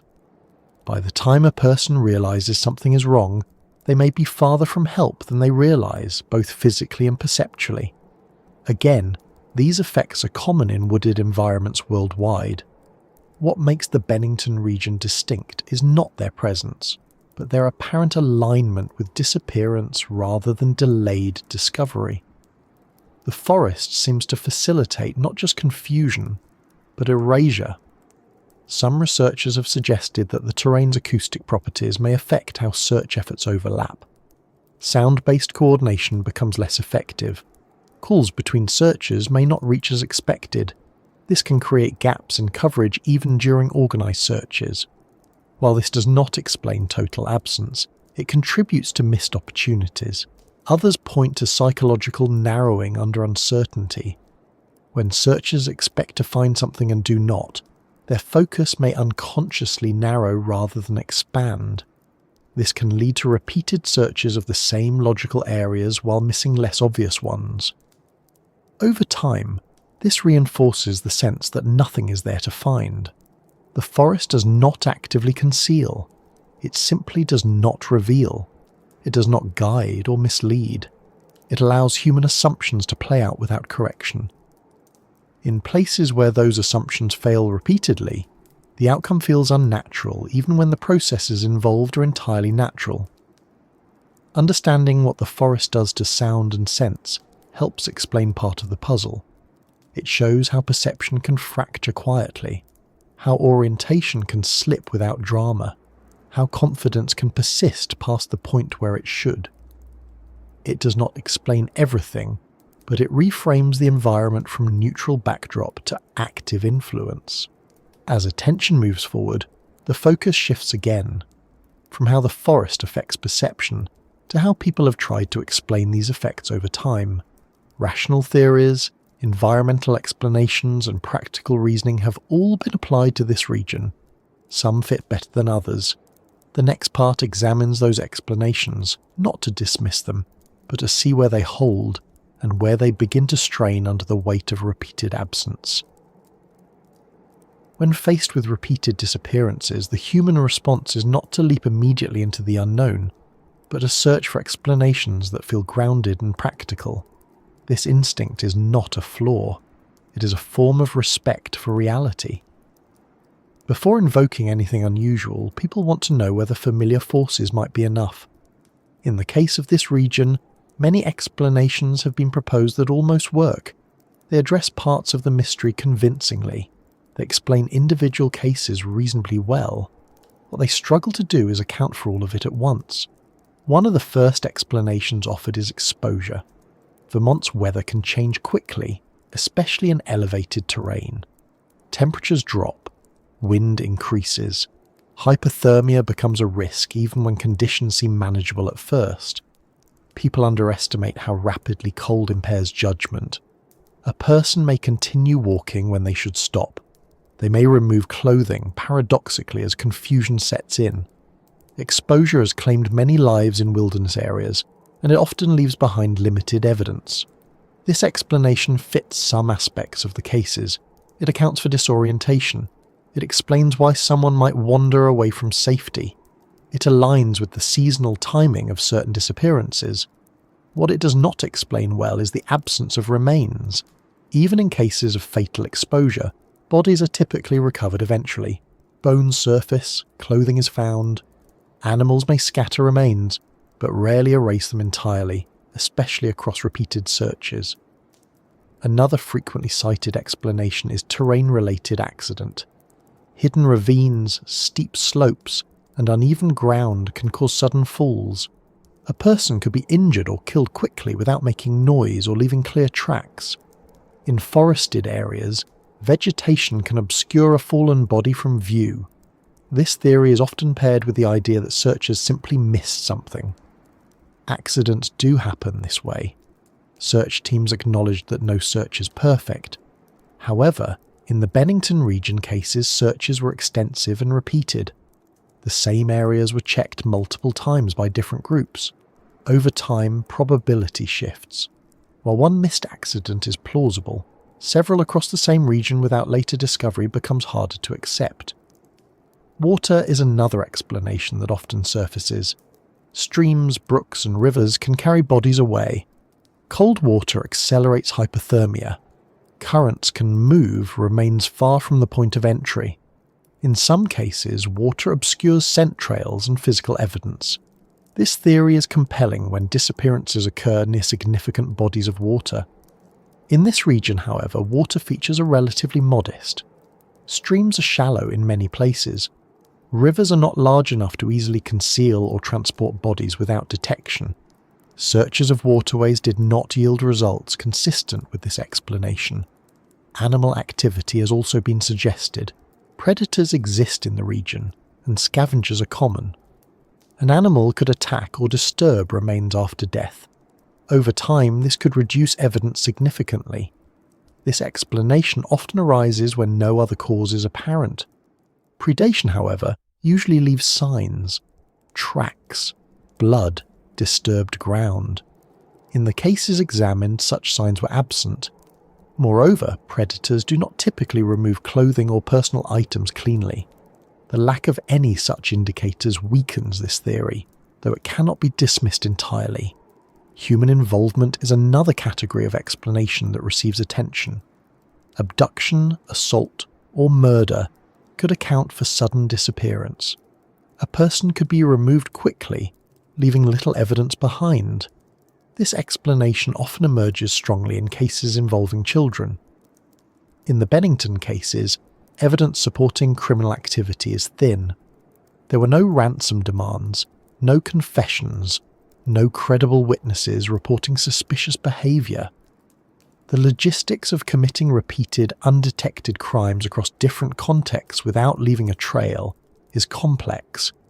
While possible in theory, it lacks supporting evidence in practice. Psychological explanations attempt to address behaviour rather than environment. Stress, dissociation, or sudden mental health crises could lead someone to act unpredictably. A person might wander deliberately or accidentally, ignoring safety considerations. This explanation is sometimes applied to adult cases. While psychological factors can influence behaviour, they do not account well for children or individuals with no history of such issues. They also fail to explain why evidence would disappear entirely. Behaviour can explain movement. It does not explain erasure. Some explanations focus on search limitations. They suggest that the failures lie not in the environment, but in the methods used to locate missing persons. Search technology in the mid-20th century was less advanced. Coordination was limited. Communication was slower. It is possible that remains were overlooked. This argument carries weight, especially for older cases. However, it becomes less persuasive when searches were repeated over long periods. Over time, discovery becomes more likely, not less. The continued absence of evidence even decades later challenges this explanation. Another angle considers coincidence amplified by memory. Humans remember unresolved events more vividly than resolved ones. A region with several missing person cases may appear unusual simply because the cases remain open. Other areas may have similar numbers of disappearances that were resolved quietly and forgotten. This perspective is important for balance. It cautions against overinterpretation. At the same time, it does not address the specific similarities observed across these cases. Coincidence can explain frequency. It does not explain consistent absence of evidence. Environmental psychology offers another partial explanation. Certain landscapes induce disorientation more readily than others. Forests with repetitive visual patterns and limited landmarks can confuse even experienced navigators. This can lead to wandering and delayed rescue. As discussed earlier, this explanation fits well with the region's terrain. It explains how people might become lost without realizing it. It explains delayed response. It does not fully explain why searchers failed to find any trace. Some researchers suggest a combination of factors rather than a single cause. A person becomes disoriented, weather worsens, an accident occurs, scavengers intervene, evidence is scattered or concealed.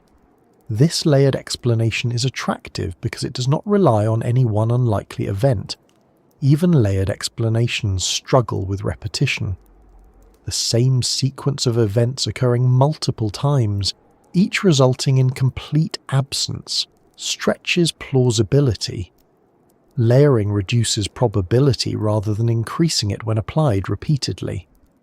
What makes these explanations compelling is that none of them are absurd. Each is grounded in known processes. Each has precedent elsewhere.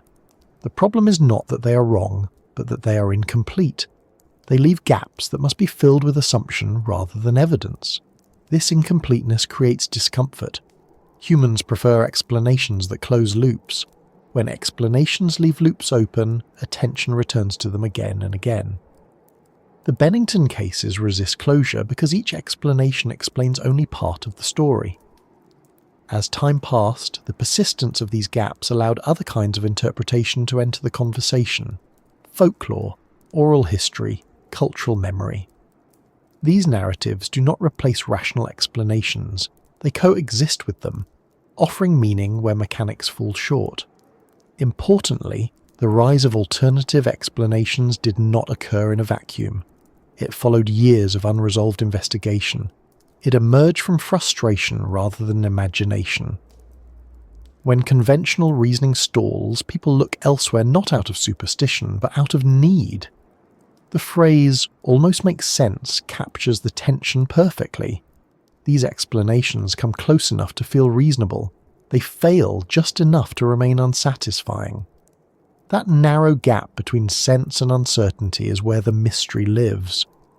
Understanding these explanations is essential, not to dismiss them, but to appreciate how far rational inquiry can go before it reaches its limits. The mystery of this region does not begin where reason ends. It begins where reason slows and waits for something more. As attention shifts forward, the focus moves from explanation to storytelling. Not fictional storytelling, but the kind passed quietly between people who live near a place long enough to notice patterns, local accounts, inherited warnings, and memories that do not appear in official records begin to shape how the land is understood. The next part turns toward those voices, not as proof, but as context for how mystery persists when answers do not arrive. Long before the region acquired a name that outsiders could recognize, the people who lived nearby already spoke about it differently. Not loudly, not dramatically. These were not stories meant to impress or frighten. They were shared in passing, often lowered in tone, offered without insistence. The kind of remarks that surface when someone has lived in a place long enough to notice patterns, but not long enough to fully understand them. Locals did not describe the land as cursed or dangerous in any obvious way. That kind of language came later, mostly from outside. What they described instead was a sense of unpredictability. Certain areas where you did not linger. Certain paths you did not take alone. Certain hills you respected even if you could not explain why. These cautions were rarely framed as rules. They were suggestions, given casually, as though acknowledging weather rather than threat. Many of these stories were situational rather than symbolic. Someone would mention that sound behaved oddly in a particular hollow. Someone else would recall losing their sense of direction briefly despite knowing the area well. These moments were not treated as supernatural. They were treated as quirks, oddities that did not require explanation unless they repeated too often. What stands out in these quiet accounts is how restrained they are. Locals were not eager to draw attention to the area. Tourism was not built on mystery. In fact, many people preferred not to discuss the disappearances at all. Talking about them felt unnecessary, even uncomfortable. This reluctance itself shaped how stories survived. They were not polished through repetition. They remained rough, incomplete, and understated. Some stories centered on specific locations. A bend in the road where people felt watched without seeing anything. A stretch of trail where time seemed to pass strangely. A clearing where sound dropped away more than expected. These descriptions were not consistent enough to form a single narrative, but they overlapped just enough to feel related. Others focused on behavior rather than place. Advice about staying together, about not walking ahead, about paying attention to how quiet it suddenly becomes. These warnings were practical, not mystical. They suggested caution without explanation. The implication was that the land required a certain attentiveness, not fear. Older residents sometimes referred to the area indirectly. They would say things like, "that side of the mountain," or "past that ridge," without naming it explicitly. This indirectness created a sense of boundary without drawing a line on a map. Outsiders might miss the significance entirely. Those who lived there understood what was being avoided. These quiet stories gained weight after the disappearances. Events like the loss of Paula Weldon, James Tedford, Paul Jepson and Midi Rivers did not create new beliefs so much as reinforce existing unease. What had once been a feeling became a reference point. People remembered old remarks differently once there were names attached to absence. Importantly, locals did not agree on what the stories meant. Some dismissed them as coincidence amplified by fear. Others believed the land held dangers that were not immediately visible. Few claimed certainty. The common thread was acknowledgement rather than conclusion. There were also stories that blurred memory and imagination. Recollections of someone calling out and receiving no reply, only to later discover they were closer than expected. Accounts of walking in circles without realizing it. These stories were often told with mild embarrassment rather than conviction. They were framed as personal moments of confusion, not proof of anything larger. In many cases, these accounts were shared only after trust had been established. Locals did not volunteer them to strangers. They emerged in conversation after familiarity developed. This limited their spread and kept them from becoming exaggerated. The stories survived because they were useful, not because they were entertaining. Some residents expressed frustration at how outsiders portrayed the area. They felt that sensational retellings missed the point. The land was not hostile, it was indifferent. It did not lure or trap. It simply did not behave predictably in ways people expected. This distinction mattered to those who lived with it daily. There is also an element of inheritance in these stories. Parents passed advice to children. Hunters shared experiences with newcomers. These transmissions were subtle. They did not involve rules or prohibitions. They involved tone, a pause, a suggestion to take another route, a reminder to check in.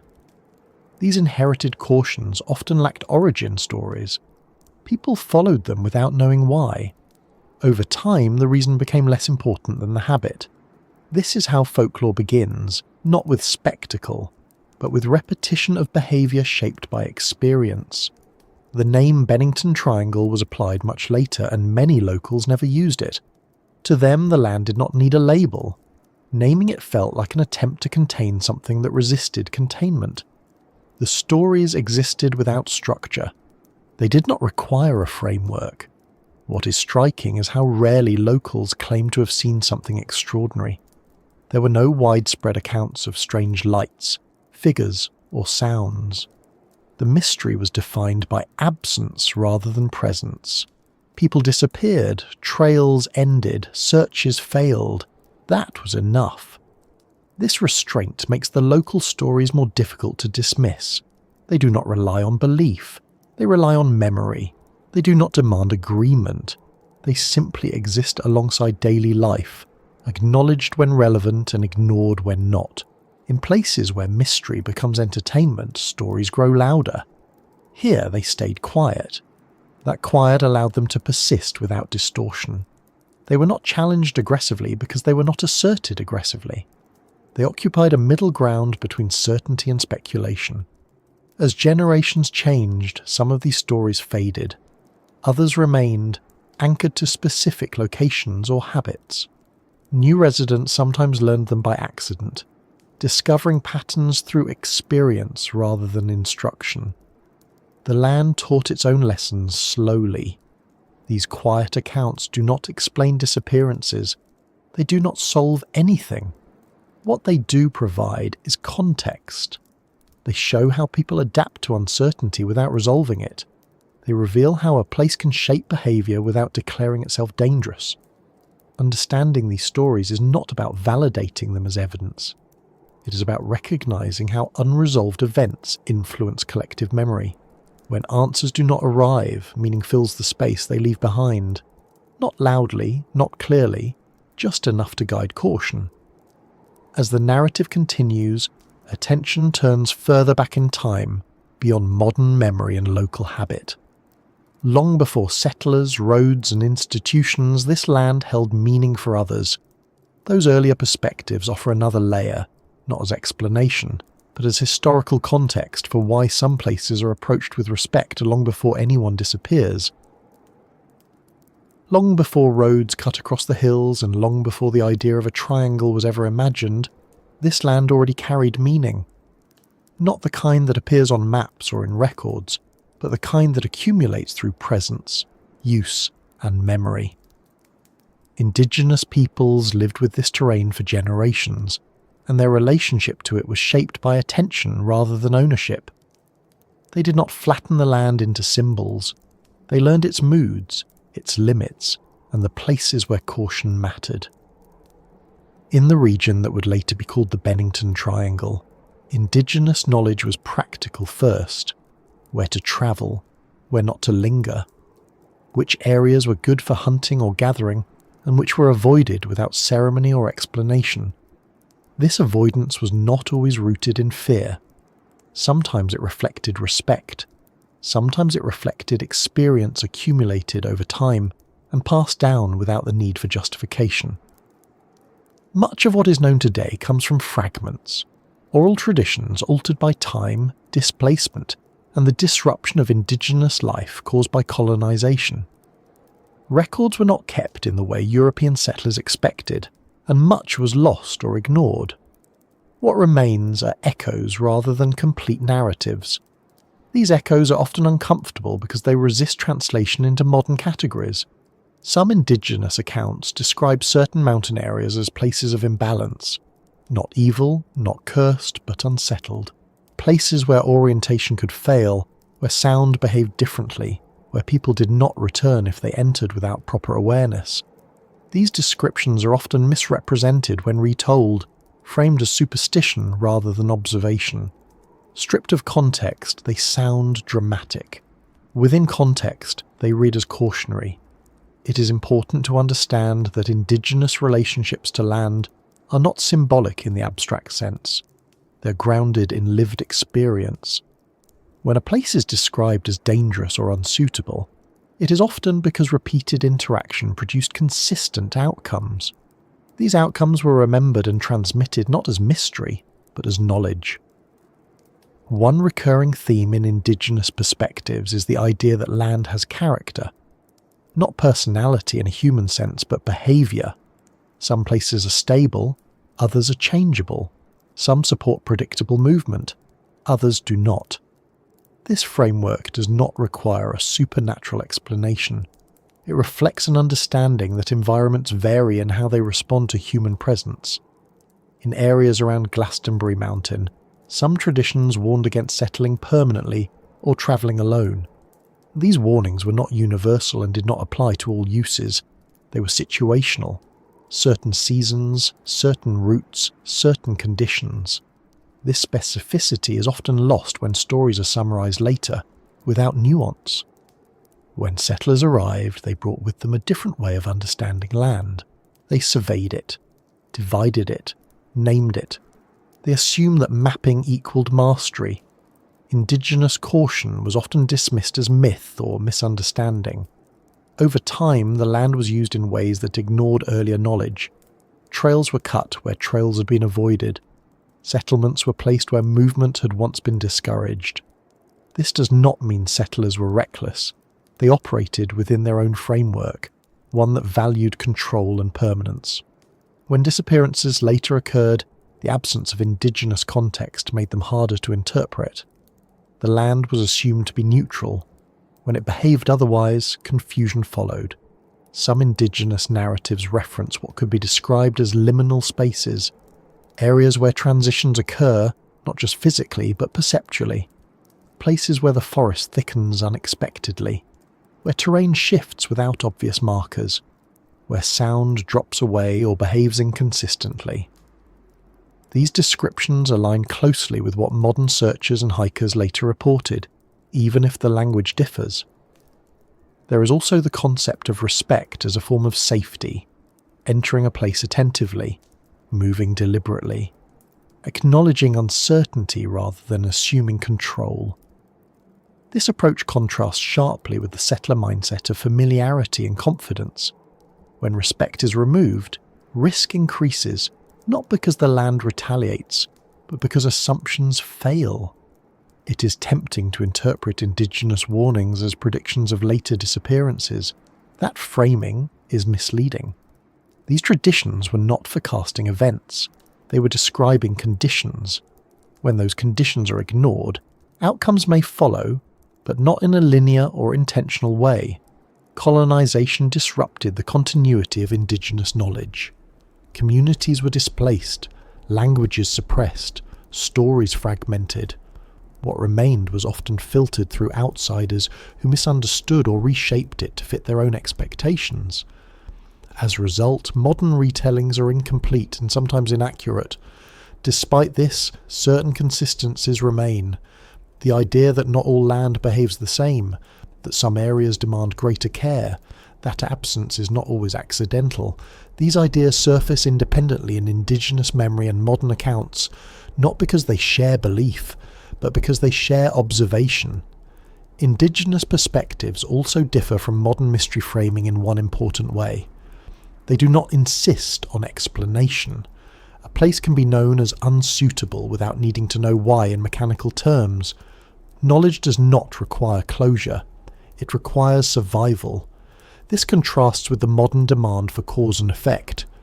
When people today look back at Indigenous warnings through the lens of later disappearances, there is a risk of romanticising or misusing that knowledge. It should not be treated as proof of anything extraordinary. It should be understood as context, a reminder that this land was never experienced as blank or neutral. Some Indigenous accounts also emphasise balance rather than danger. Places that disrupt balance are not inherently harmful, but they require awareness.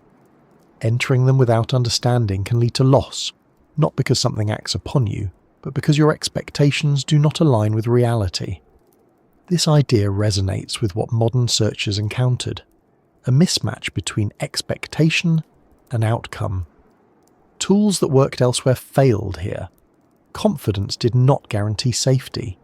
Knowledge acquired in one framework did not translate cleanly into another.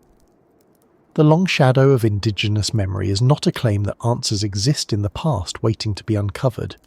It is a reminder that absence of explanation does not equal absence of understanding. Different cultures record knowledge differently. When those records are disrupted, gaps appear that later generations struggle to interpret. Modern discussions of the region often treat Indigenous perspectives as an add-on, something mentioned briefly before returning to contemporary analysis. This approach misses their significance. These perspectives are not alternative explanations. They are parallel ways of relating to land that predate modern categories entirely. What remains is not a warning carved in stone, but a pattern of caution echoed across time. A recognition that certain areas resist easy interpretation, that not all spaces welcome the same behaviours, that familiarity built elsewhere does not always apply. As the narrative moves forward, attention shifts again, from inherited memory to conceptual frameworks that attempt to bridge experience and explanation. Modern thinkers have introduced ideas meant to describe why some places feel different, why perception shifts, and why boundaries seem thinner in certain environments. These ideas are not ancient, but they resonate with much older observations. There is a phrase that appears in many cultures, often independently, used to describe places that feel different without offering a clear reason why. They are not defined by danger or spectacle. They are not marked by ruins or monuments. They are ordinary enough to exist unnoticed until someone spends enough time there to feel the difference. These places are sometimes called thin places, not because something is missing, but because something feels less solid than expected. The idea does not originate from science, and it does not claim scientific authority. It comes from observation filtered through language. People trying to describe an experience that does not fit comfortably into existing categories reach for metaphor. Thin is one such metaphor. It suggests permeability rather than absence. It suggests that boundaries behave differently, not that they disappear. In traditional usage, A thin place is often described as a location where the distance between what is familiar and what is not feels reduced. This does not necessarily imply anything mystical. It can refer to shifts in perception, heightened awareness, or a sense that attention behaves differently. The environment does not change dramatically. The person experiencing it does. What makes this idea relevant is not whether it is literally true, but why it continues to surface in discussions of certain landscapes. When people struggle to articulate why a place feels unsettling or altered, they often reach for language that acknowledges uncertainty rather than explains it away. Thin places offer a way to talk about that uncertainty without claiming certainty. In regions associated with disappearances, this language becomes more common, not because it explains what happened, but because it reflects how people experience the environment afterward. Once a place is associated with unresolved absence, perception changes. Silence feels heavier. Distance feels uncertain. Familiar cues lose reliability. The idea of thinness gives shape to these sensations. It is important to be clear about what this idea does and does not propose. It does not claim that people are pulled into other realities or removed from existence. It does not require belief in supernatural mechanisms. It describes a subjective experience of place that feels less stable than expected. Psychology offers partial insight into why this language emerges. Humans are pattern-oriented. When outcomes do not match expectations, the mind searches for frameworks that accommodate ambiguity. Thin places allow ambiguity to exist without forcing resolution. They acknowledge that not everything experienced can be easily categorized. Environmental psychology suggests that certain landscapes naturally alter perception. Dense forests, repetitive terrain, limited sightlines, and inconsistent sound behavior all contribute to a sense of instability. When these features coincide, they can create experiences that feel qualitatively different from more open or structured environments. In such places, the brain receives fewer reliable reference points. Orientation becomes more effortful. Attention turns inward. Small changes in sound or light feel more significant. This heightened sensitivity can be interpreted emotionally rather than analytically. The place feels charged, not because it is doing anything unusual, but because the person within it is processing differently. Thin place language captures this shift. It externalizes an internal experience, attributing it to the land rather than the mind. This is not deception. It is a natural way of communicating something difficult to articulate. People describe what they feel in the most accessible terms available to them. Cultural context shapes how thin places are understood. In some traditions, they are sacred. In others, they are avoided. In still others, they are treated as neutral but demanding respect. What they share is an acknowledgement that not all spaces behave the same way when inhabited. When applied to regions with unresolved disappearances, thin place language often appears after rational explanations stall. It fills the space left by incomplete answers. This does not mean it replaces rational inquiry. It exists alongside it, offering a way to talk about experience rather than cause. One reason thin places resonate is that they do not assign blame. They do not accuse the land of malice or intent. They suggest difference without judgment. This makes them easier to accept than narratives that frame the environment as hostile or predatory. In discussions of the Bennington region, thin place language often arises indirectly. People may not use the term explicitly. Instead, they describe feeling as though the forest closes in, or as though they are being observed without seeing anyone, or as though time behaves oddly. These descriptions align closely with what thin place language attempts to convey. Time perception is a key component of this experience. In environments with limited variation and sensory input, the brain struggles to anchor duration. Minutes stretch, hours collapse. Without clear markers, progression feels uncertain. This can create the impression that time itself is less stable. This does not require any alteration of physical time. It is a psychological effect well documented in monotonous or disorienting environments. Yet when experienced subjectively, it feels profound. The idea that time feels thin becomes a way to express that distortion. Another component is boundary confusion.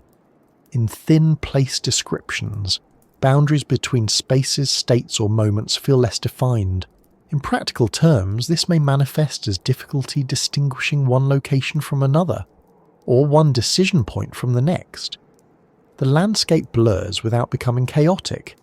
In disappearance cases, this blurring becomes significant. If a person misjudges distance, direction, or proximity to others, small errors compound. What begins as a minor deviation becomes separation. When perception fails gradually rather than suddenly, there is no clear moment of alarm. Thin place language captures this gradual failure. It does not describe a fall or an attack. It describes slipping, drifting, being slightly out of alignment until alignment is lost entirely. Critics of the concept argue that it is too vague to be useful. They point out that it lacks predictive power and cannot be tested. These criticisms are valid if thin places are treated as explanations. They are less relevant if thin places are treated as descriptions. As descriptions, thin places serve a function. They allow people to share experiences that resist simplification. They acknowledge that environments can affect perception in ways that feel disproportionate to their appearance. They create space for uncertainty without demanding belief. In regions where disappearances remain unresolved, this descriptive language becomes a way of respecting the mystery without sensationalizing it. It avoids definitive claims. It allows people to say, something feels different here, without asserting why. There is also an emotional component. When a place becomes associated with loss, it acquires weight. Memory accumulates. Each new story adds another layer. Over time, the place feels altered, not because it has changed physically, but because it holds unresolved narratives. Thin place language accounts for this accumulation. It acknowledges that places are not static in human experience. They change as stories attach to them. A forest walked before a disappearance is not the same forest walked afterward, even if nothing physical has changed. This change influences behaviour.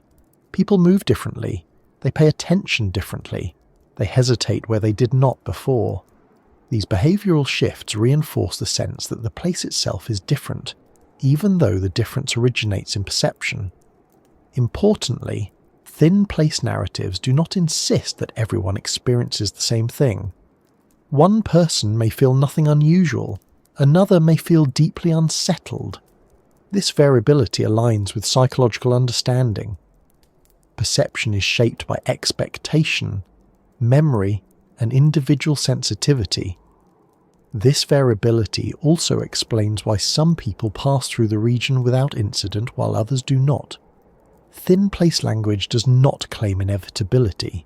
It does not suggest that the land selects victims. It suggests that certain conditions increase vulnerability without guaranteeing outcome. When people hear the term thin place, they often imagine dramatic thresholds or visible anomalies. In reality, the concept is quieter. It describes subtle shifts that become significant only over time or under stress. This quietness matches the character of the disappearances themselves. There is no explosion of activity, no singular event, just absence. Thin place language mirrors that absence by refusing to fill it with spectacle. In this sense, the idea functions more as a warning than an explanation. Not a warning of danger, but of assumption. It reminds people that familiarity does not equal understanding, and that environments can behave differently than expected without announcing themselves. Thin places also resist ownership. They cannot be mapped precisely. They cannot be isolated. They are experienced rather than located. This makes them frustrating for those who seek certainty, and comforting for those who accept ambiguity. In the context of this region, thin place language provides a bridge between rational analysis and lived experience. It acknowledges that environmental factors, psychology, and history intersect in ways that are difficult to separate cleanly. It does not require belief in anything beyond the idea that perception matters, that how a place is experienced influences behaviour, that behaviour influences outcome, that outcome feeds back into how the place is remembered. When people say a place feels thin, they're often saying that their usual tools for understanding are insufficient. They're acknowledging limits without abandoning reason. This humility is part of why the concept endures. As the story continues, the focus begins to shift again, from ideas and interpretations back toward chronology. Later disappearances occurred after these early cases, in a world more aware of the region's reputation. That awareness changed how events were interpreted and how people moved through the landscape. The next part examines how the mystery persisted into more modern contexts, and why the absence of resolution continues to resonate even as time moves forward. There are mysteries that fade because answers arrive, and there are mysteries that fade because people stop paying attention. This one did neither. The region's reputation did not collapse under new evidence, nor did it dissolve through neglect. Instead, it remained suspended, incomplete, and quietly present. The triangle never closed because nothing ever replaced it. No explanation arrived that was strong enough to settle the question, and no event occurred that was definitive enough to draw a line under what had already happened. One reason the story remained open is administrative rather than emotional. None of the major cases were conclusively resolved. Files were closed in a procedural sense, but not in a factual one. Without bodies, without confessions, without recoveries, the disappearances remained classified as missing rather than concluded. In institutional memory, unresolved cases do not disappear. They persist as unfinished records, revisited periodically and referenced when similar situations arise. Another reason lies in timing. These disappearances occurred during a period when record-keeping, forensic science, and interagency coordination were far less advanced than they are today. That limitation created gaps that could not be retroactively filled. When technology advanced later, there was little remaining evidence to apply it to. The opportunity window had passed. Yet technological limitation alone does not explain persistence. Many older cases elsewhere were eventually resolved through confession, discovery, or accident. In this region, the absence was not replaced by delayed answers. It remained intact. Time did not soften it. Instead, time gave it structure. The name itself played a role. Once the area was referred to collectively, individual cases stopped existing in isolation. They became chapters in a shared narrative. This does not mean they were exaggerated or fictionalized. It means they were remembered together. Memory works differently when events are linked. Each unresolved case reinforces the others. Importantly, the label did not come from official designation. It emerged from writers and researchers attempting to describe a pattern that resisted categorization. Once the name existed, it became easier to talk about the region as a whole. That ease of reference kept the conversation alive. The triangle also never closed because no boundary was ever agreed upon. Its edges remain vague. Different accounts place them differently. This ambiguity prevents closure in a literal sense. You cannot close something that has no fixed perimeter. The mystery cannot be contained neatly because the place itself resists precise definition.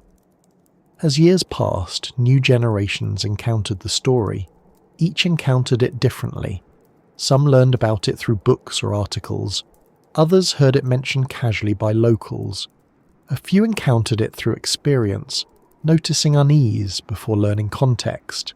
This staggered transmission kept the mystery from peaking and declining. It remained steady rather than cyclical. The lack of escalation also contributed.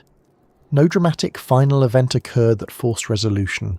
There was no definitive disaster, no mass disappearance, no moment that demanded immediate explanation. The story continued quietly, without demanding closure through crisis. In contrast, mysteries that end often do so because something breaks the pattern. A confession, a discovery, a new event that reframes earlier ones. Here, nothing reframed the past. Later disappearances elsewhere did not explain these ones. Advances in understanding did not retroactively apply.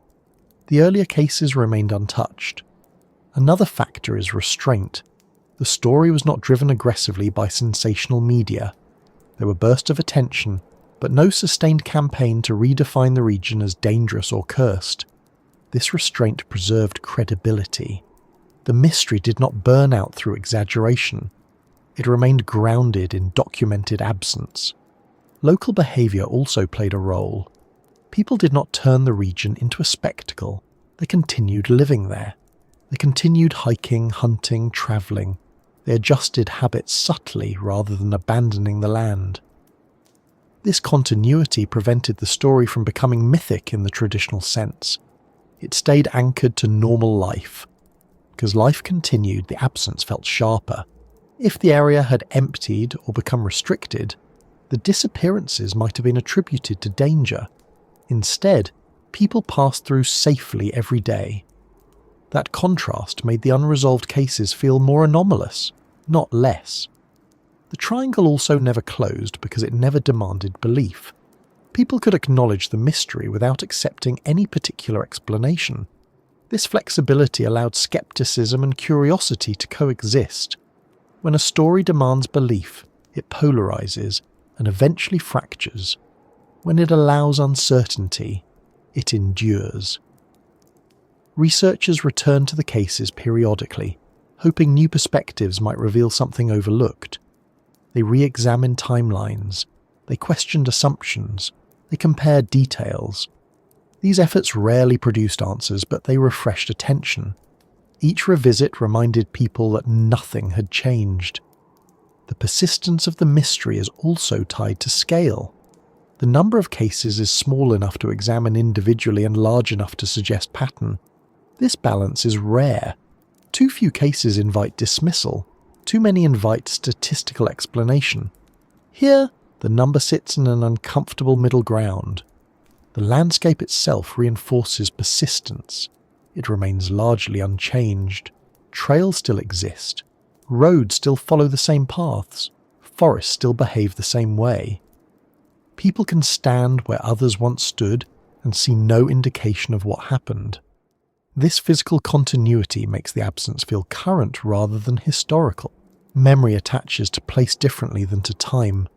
A date fades, a location endures. When people walk a road knowing someone vanished there, the past feels present. This keeps the story alive without retelling. There is also the unresolved human element. Families never received answers. Their grief did not conclude. This emotional incompletion radiates outward. It prevents the story from becoming abstract. Each case remains personal, even decades later. The triangle never closed because it never resolved into a single category. It was not declared natural disaster. It was not solved crime. It was not folklore. It occupied space between these categories, drawing from each without belonging fully to any. That in-between state made it difficult to archive. Institutions prefer closure. Stories prefer resolution. This had neither. It remained a question rather than an answer. As public understanding of psychology and environment expanded, some people revisited the region with new frameworks. They considered perception, disorientation, expectation. These perspectives added depth, but not finality. They explained how disappearance might occur. They did not explain why no trace remained. The mystery also endured because it did not require ongoing events to remain relevant. The unanswered nature of earlier cases was enough. Even without new disappearances, the existing ones continued to provoke thought. Over time, the triangle became less about fear and more about uncertainty. It represented the limits of explanation rather than the presence of threat. This reframing allowed it to persist without escalating anxiety. People returned to it not because they expected answers, but because it demonstrated something uncomfortable. That even in familiar places, not everything yields to understanding. That modern tools and rational frameworks have boundaries. The triangle never closed because nothing forced it to. No authority declared it finished, no discovery contradicted it, no cultural shift rendered it irrelevant. It remained open by default. As attention moves forward again, the focus shifts to how this unresolved past intersects with the present. How later generations interpret absence in an era of GPS, constant communication and surveillance. Whether the mystery holds the same power when the world feels more mapped and monitored. The next part explores why, even now, the story continues to resonate rather than recede. As the decades passed and the world became increasingly connected, many assumed that stories like these would lose relevance. Technology promised visibility. Communication promised immediacy. Satellites mapped terrain down to fine detail. Phones tracked location. Cameras watched streets and trails. The expectation was simple. In a modern world, people do not vanish quietly. If something goes wrong, a signal appears. A ping, a call, a trace. And yet, disappearance did not end. It changed shape, but it did not disappear. In the modern age, missing person cases look different on the surface. Timelines are tighter. Data exists where none existed before. Last known locations are more precise. Devices record movement automatically. Search efforts can be launched faster and coordinated across wider areas. On paper, the conditions for vanishing without explanation should be shrinking. What persists is not the frequency of disappearance, but the discomfort surrounding it. Even today, people still go missing in environments that feel manageable. Trails with GPS coverage, roads with traffic, parks with signage. In many of these cases, technology provides information but not resolution. A phone stops moving, a signal goes dead, a last location marks a place, not an answer. This is where modern disappearance echoes older cases rather than replacing them. The presence of data creates an illusion of control. Knowing where someone was last recorded does not tell you what happened next. A location dot is not a narrative. It does not explain intention, interruption, or outcome. It simply confirms that presence ended at a particular point. In some modern cases, devices are found without their owners, phones recovered intact, vehicles located abandoned, equipment left behind. These details mirror earlier disappearances where belongings remained while people did not. The difference is that now, the absence is documented digitally rather than remembered. Searchers today often face a paradox.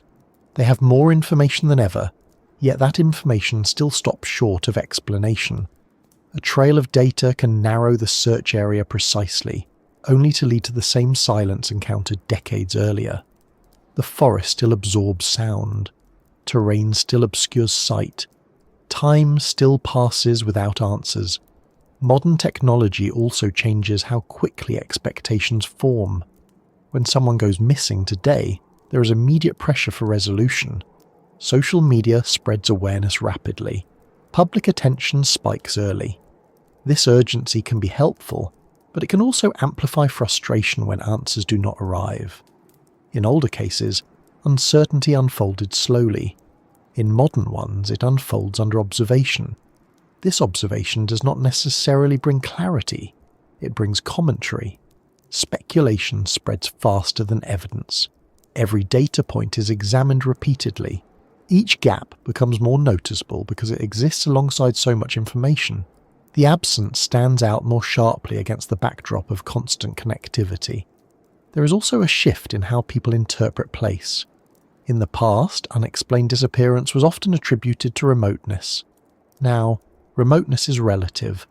A place does not need to be far from civilization to feel unreachable. Signal coverage does not equate to safety. A mapped trail does not guarantee oversight. The modern age has not eliminated thin margins, it has simply moved them. Another important change is how people move through environments. Reliance on technology can reduce attentiveness. Navigation apps replace orientation.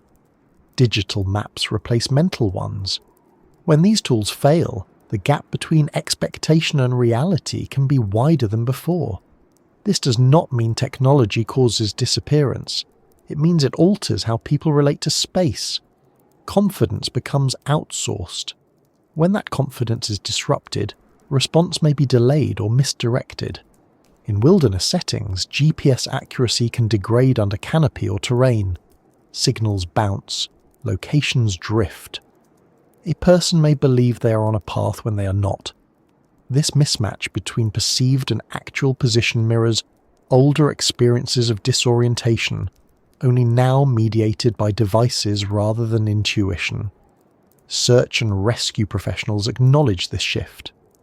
Modern cases often involve people who believed they were following reliable guidance until they were not. The moment of realization comes later than it should. By then, separation from safety may already be significant.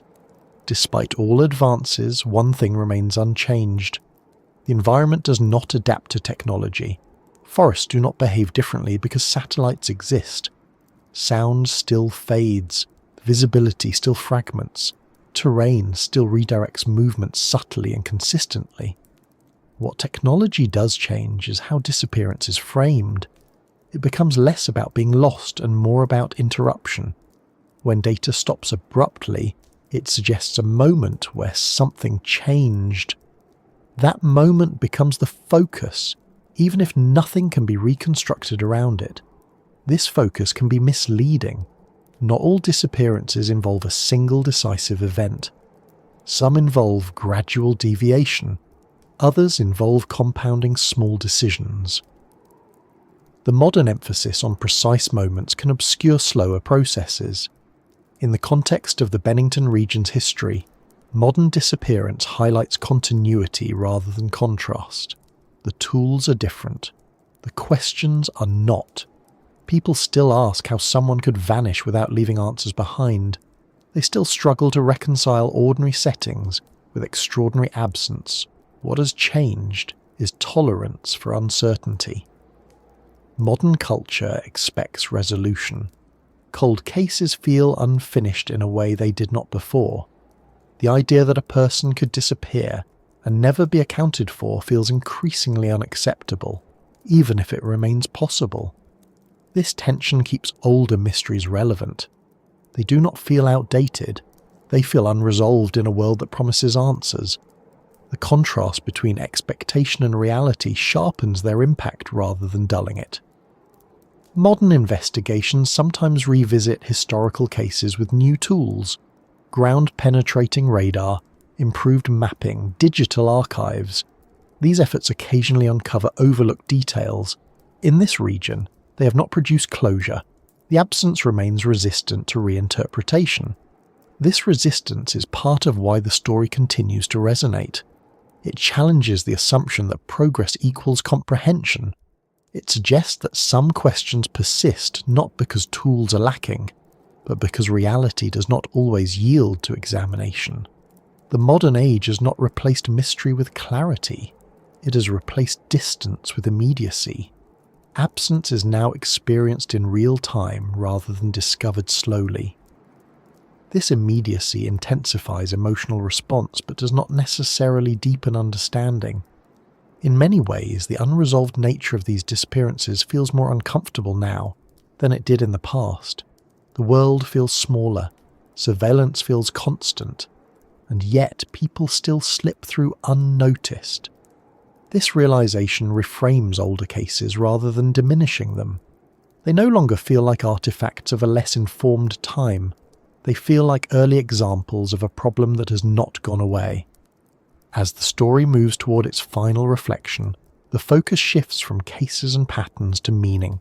Not meaning in the sense of explanation, but meaning in how people live with unanswered questions.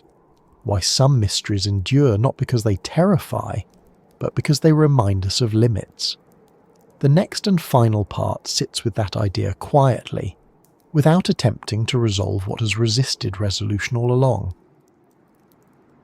To vanish without a trace is not simply to disappear. It is to interrupt a story without leaving a place to return to it. Most losses, even sudden ones, offer something tangible. A body, an object, a moment that can be pointed to and named. These anchors do not erase grief, but they give it shape. They allow memory to settle around something solid. When a person vanishes without a trace, that solidity never arrives. What remains instead is a gap. Not an empty space, but an unresolved one. A gap that draws attention precisely because it cannot be filled. In the cases associated with this region, that gap is not only personal, but communal. It exists in families who waited, in searchers who never found what they were looking for, in locals who adjusted their habits without fully articulating why. The absence becomes part of the landscape in a way that is difficult to explain but easy to feel. Vanishing without a trace challenges how people understand causality. We're accustomed to linking events together. One thing leads to another. An action produces an outcome. Even tragedy usually follows this structure. Here, the chain breaks. Presence does not lead clearly to absence. Movement does not lead to destination. The mind keeps returning to the missing link, trying to repair it. This kind of disappearance resists closure not because it is dramatic, but because it is incomplete. There is no final image to hold on to, no definitive account to accept. The story remains suspended, neither resolved nor ongoing. Time does not move it forward, it simply accumulates around it. For families, this suspension is especially heavy. Without confirmation, grief becomes conditional. Hope lingers longer than it should, not because it is chosen, but because it cannot be extinguished cleanly. The question of what happened remains open, resurfacing in quiet moments and significant milestones. The absence does not age. It remains as sharp years later as it was at the beginning. For communities, unresolved disappearance alters shared space. Roads, trails, and fields take on additional meaning. They become associated not just with what they are, but with what they failed to reveal. People move through them with an awareness that is difficult to articulate. It is not fear. It is attention shaped by memory. This kind of attention does not require belief in anything extraordinary. It requires only the acknowledgement that something ordinary failed. Expectations about safety, predictability, and outcome did not hold. Once that failure is recognized, it cannot be unseen. Vanishing without a trace also complicates the idea of responsibility. When there is no clear cause, there is no clear lesson. No rule emerges that guarantees prevention. People are left with general cautions rather than specific instructions. Stay together. Pay attention. Respect the environment. These are sensible, but they do not explain why caution failed before. This uncertainty can be uncomfortable in a culture that values solutions. We are taught that every problem has a cause that can be identified and addressed. Unresolved disappearance contradicts this belief. It suggests that some events do not yield to investigation in the way we expect. The persistence of these cases invites reflection not on what happened, but on how people respond when answers do not arrive. Some search endlessly. Some accept ambiguity. Some build meaning through story rather than explanation. All of these responses coexist, often within the same individual. The stories told about this region over time reflect this range. Some focus on environment, some on psychology, some on history, some on coincidence. None dominate completely. The mystery remains open because it accommodates multiple interpretations without resolving into any single one. To vanish without a trace also raises questions about presence itself. What does it mean to be somewhere if nothing remains after you leave? How much of existence depends on record rather than experience? These questions are philosophical, but they arise naturally from practical absence. When someone disappears without evidence, their reality feels briefly unstable, as though it depends on memory alone. This reliance on memory places weight on those who remain. Witnesses become archives. Landscapes become reminders. The responsibility of remembering replaces the ability to know. Over time, this responsibility can feel heavier than certainty would have. In the Bennington region, the land carries this memory quietly. There are no markers at most of the sites, no plaques, no official acknowledgements. The absence is unmarked. People pass through unaware or aware but silent. This silence is not neglect. It reflects the difficulty of marking something that has no clear boundary or conclusion. The idea of vanishing without a trace also intersects with identity. When a person disappears completely, who they were continues only through others. Stories become the primary evidence of existence. Details repeated over time solidify into identity. A red jacket, a bus seat, a child walking ahead. These fragments carry disproportionate weight because they are all that remain. This fragmentation is unsettling because it reduces a life to moments of transition. The person is remembered not for what they lived, but for where they stopped being visible. This imbalance feels wrong, yet it is unavoidable when no ending exists. There is also a broader implication. If disappearance without trace is possible, then visibility is more fragile than assumed. Being seen, recorded, or remembered is not guaranteed. Modern life encourages the belief that constant documentation prevents erasure. These cases challenge that belief. They show that documentation can stop abruptly, leaving no more clarity than absence did before. This does not mean the world is unknowable. It means it is not fully knowable. There is a difference. Most of life operates within understandable patterns. A small portion does not. When attention is drawn to that portion, it can distort perception if given too much weight. The challenge is to acknowledge it without letting it dominate understanding. The stories from this region endure because they sit at that boundary. They do not overwhelm daily life. They coexist with it. People still hike, buses still run, children still walk ahead of adults. The world continues to function. The mystery does not consume it. What vanishing without a trace ultimately represents is not danger, but limit.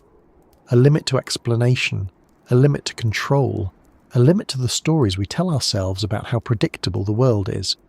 This limit is uncomfortable, but it is also honest. In many ways, the endurance of these stories reflects a quiet maturity. They are not used to frighten. They are not used to claim certainty. They are remembered because they resist resolution. They remind people that not every question yields an answer, and that living with that fact is part of being human. The land itself does not demand interpretation. It exists as it always has. Trees grow, seasons change, trails appear and disappear with use. The mystery is not embedded in the soil. It exists in the interaction between people and place, between expectation and outcome. To vanish without a trace is to leave behind a question rather than an event. That question does not ask to be solved. It asks to be held carefully without forcing meaning onto it, held alongside daily life rather than above it. In the end, these disappearances do not define the region. They do not turn it into something else. They add a layer, thin but persistent, to how it is remembered. A reminder that familiarity does not equal certainty, and that absence can be as influential as presence. As this journey comes to rest, nothing is resolved because nothing ever was. The stories remain where they began, suspended between what is known and what is not, and perhaps that is why they continue to matter, not because they promise answers, but because they quietly insist on humility. Somewhere, people are still walking roads, riding buses, and moving through fields without incident. Somewhere else, questions remain unanswered. Both truths exist at the same time, and in that space between them, the meaning of vanishing without a trace continues to unfold, not as a conclusion, but as a reminder that some stories do not end.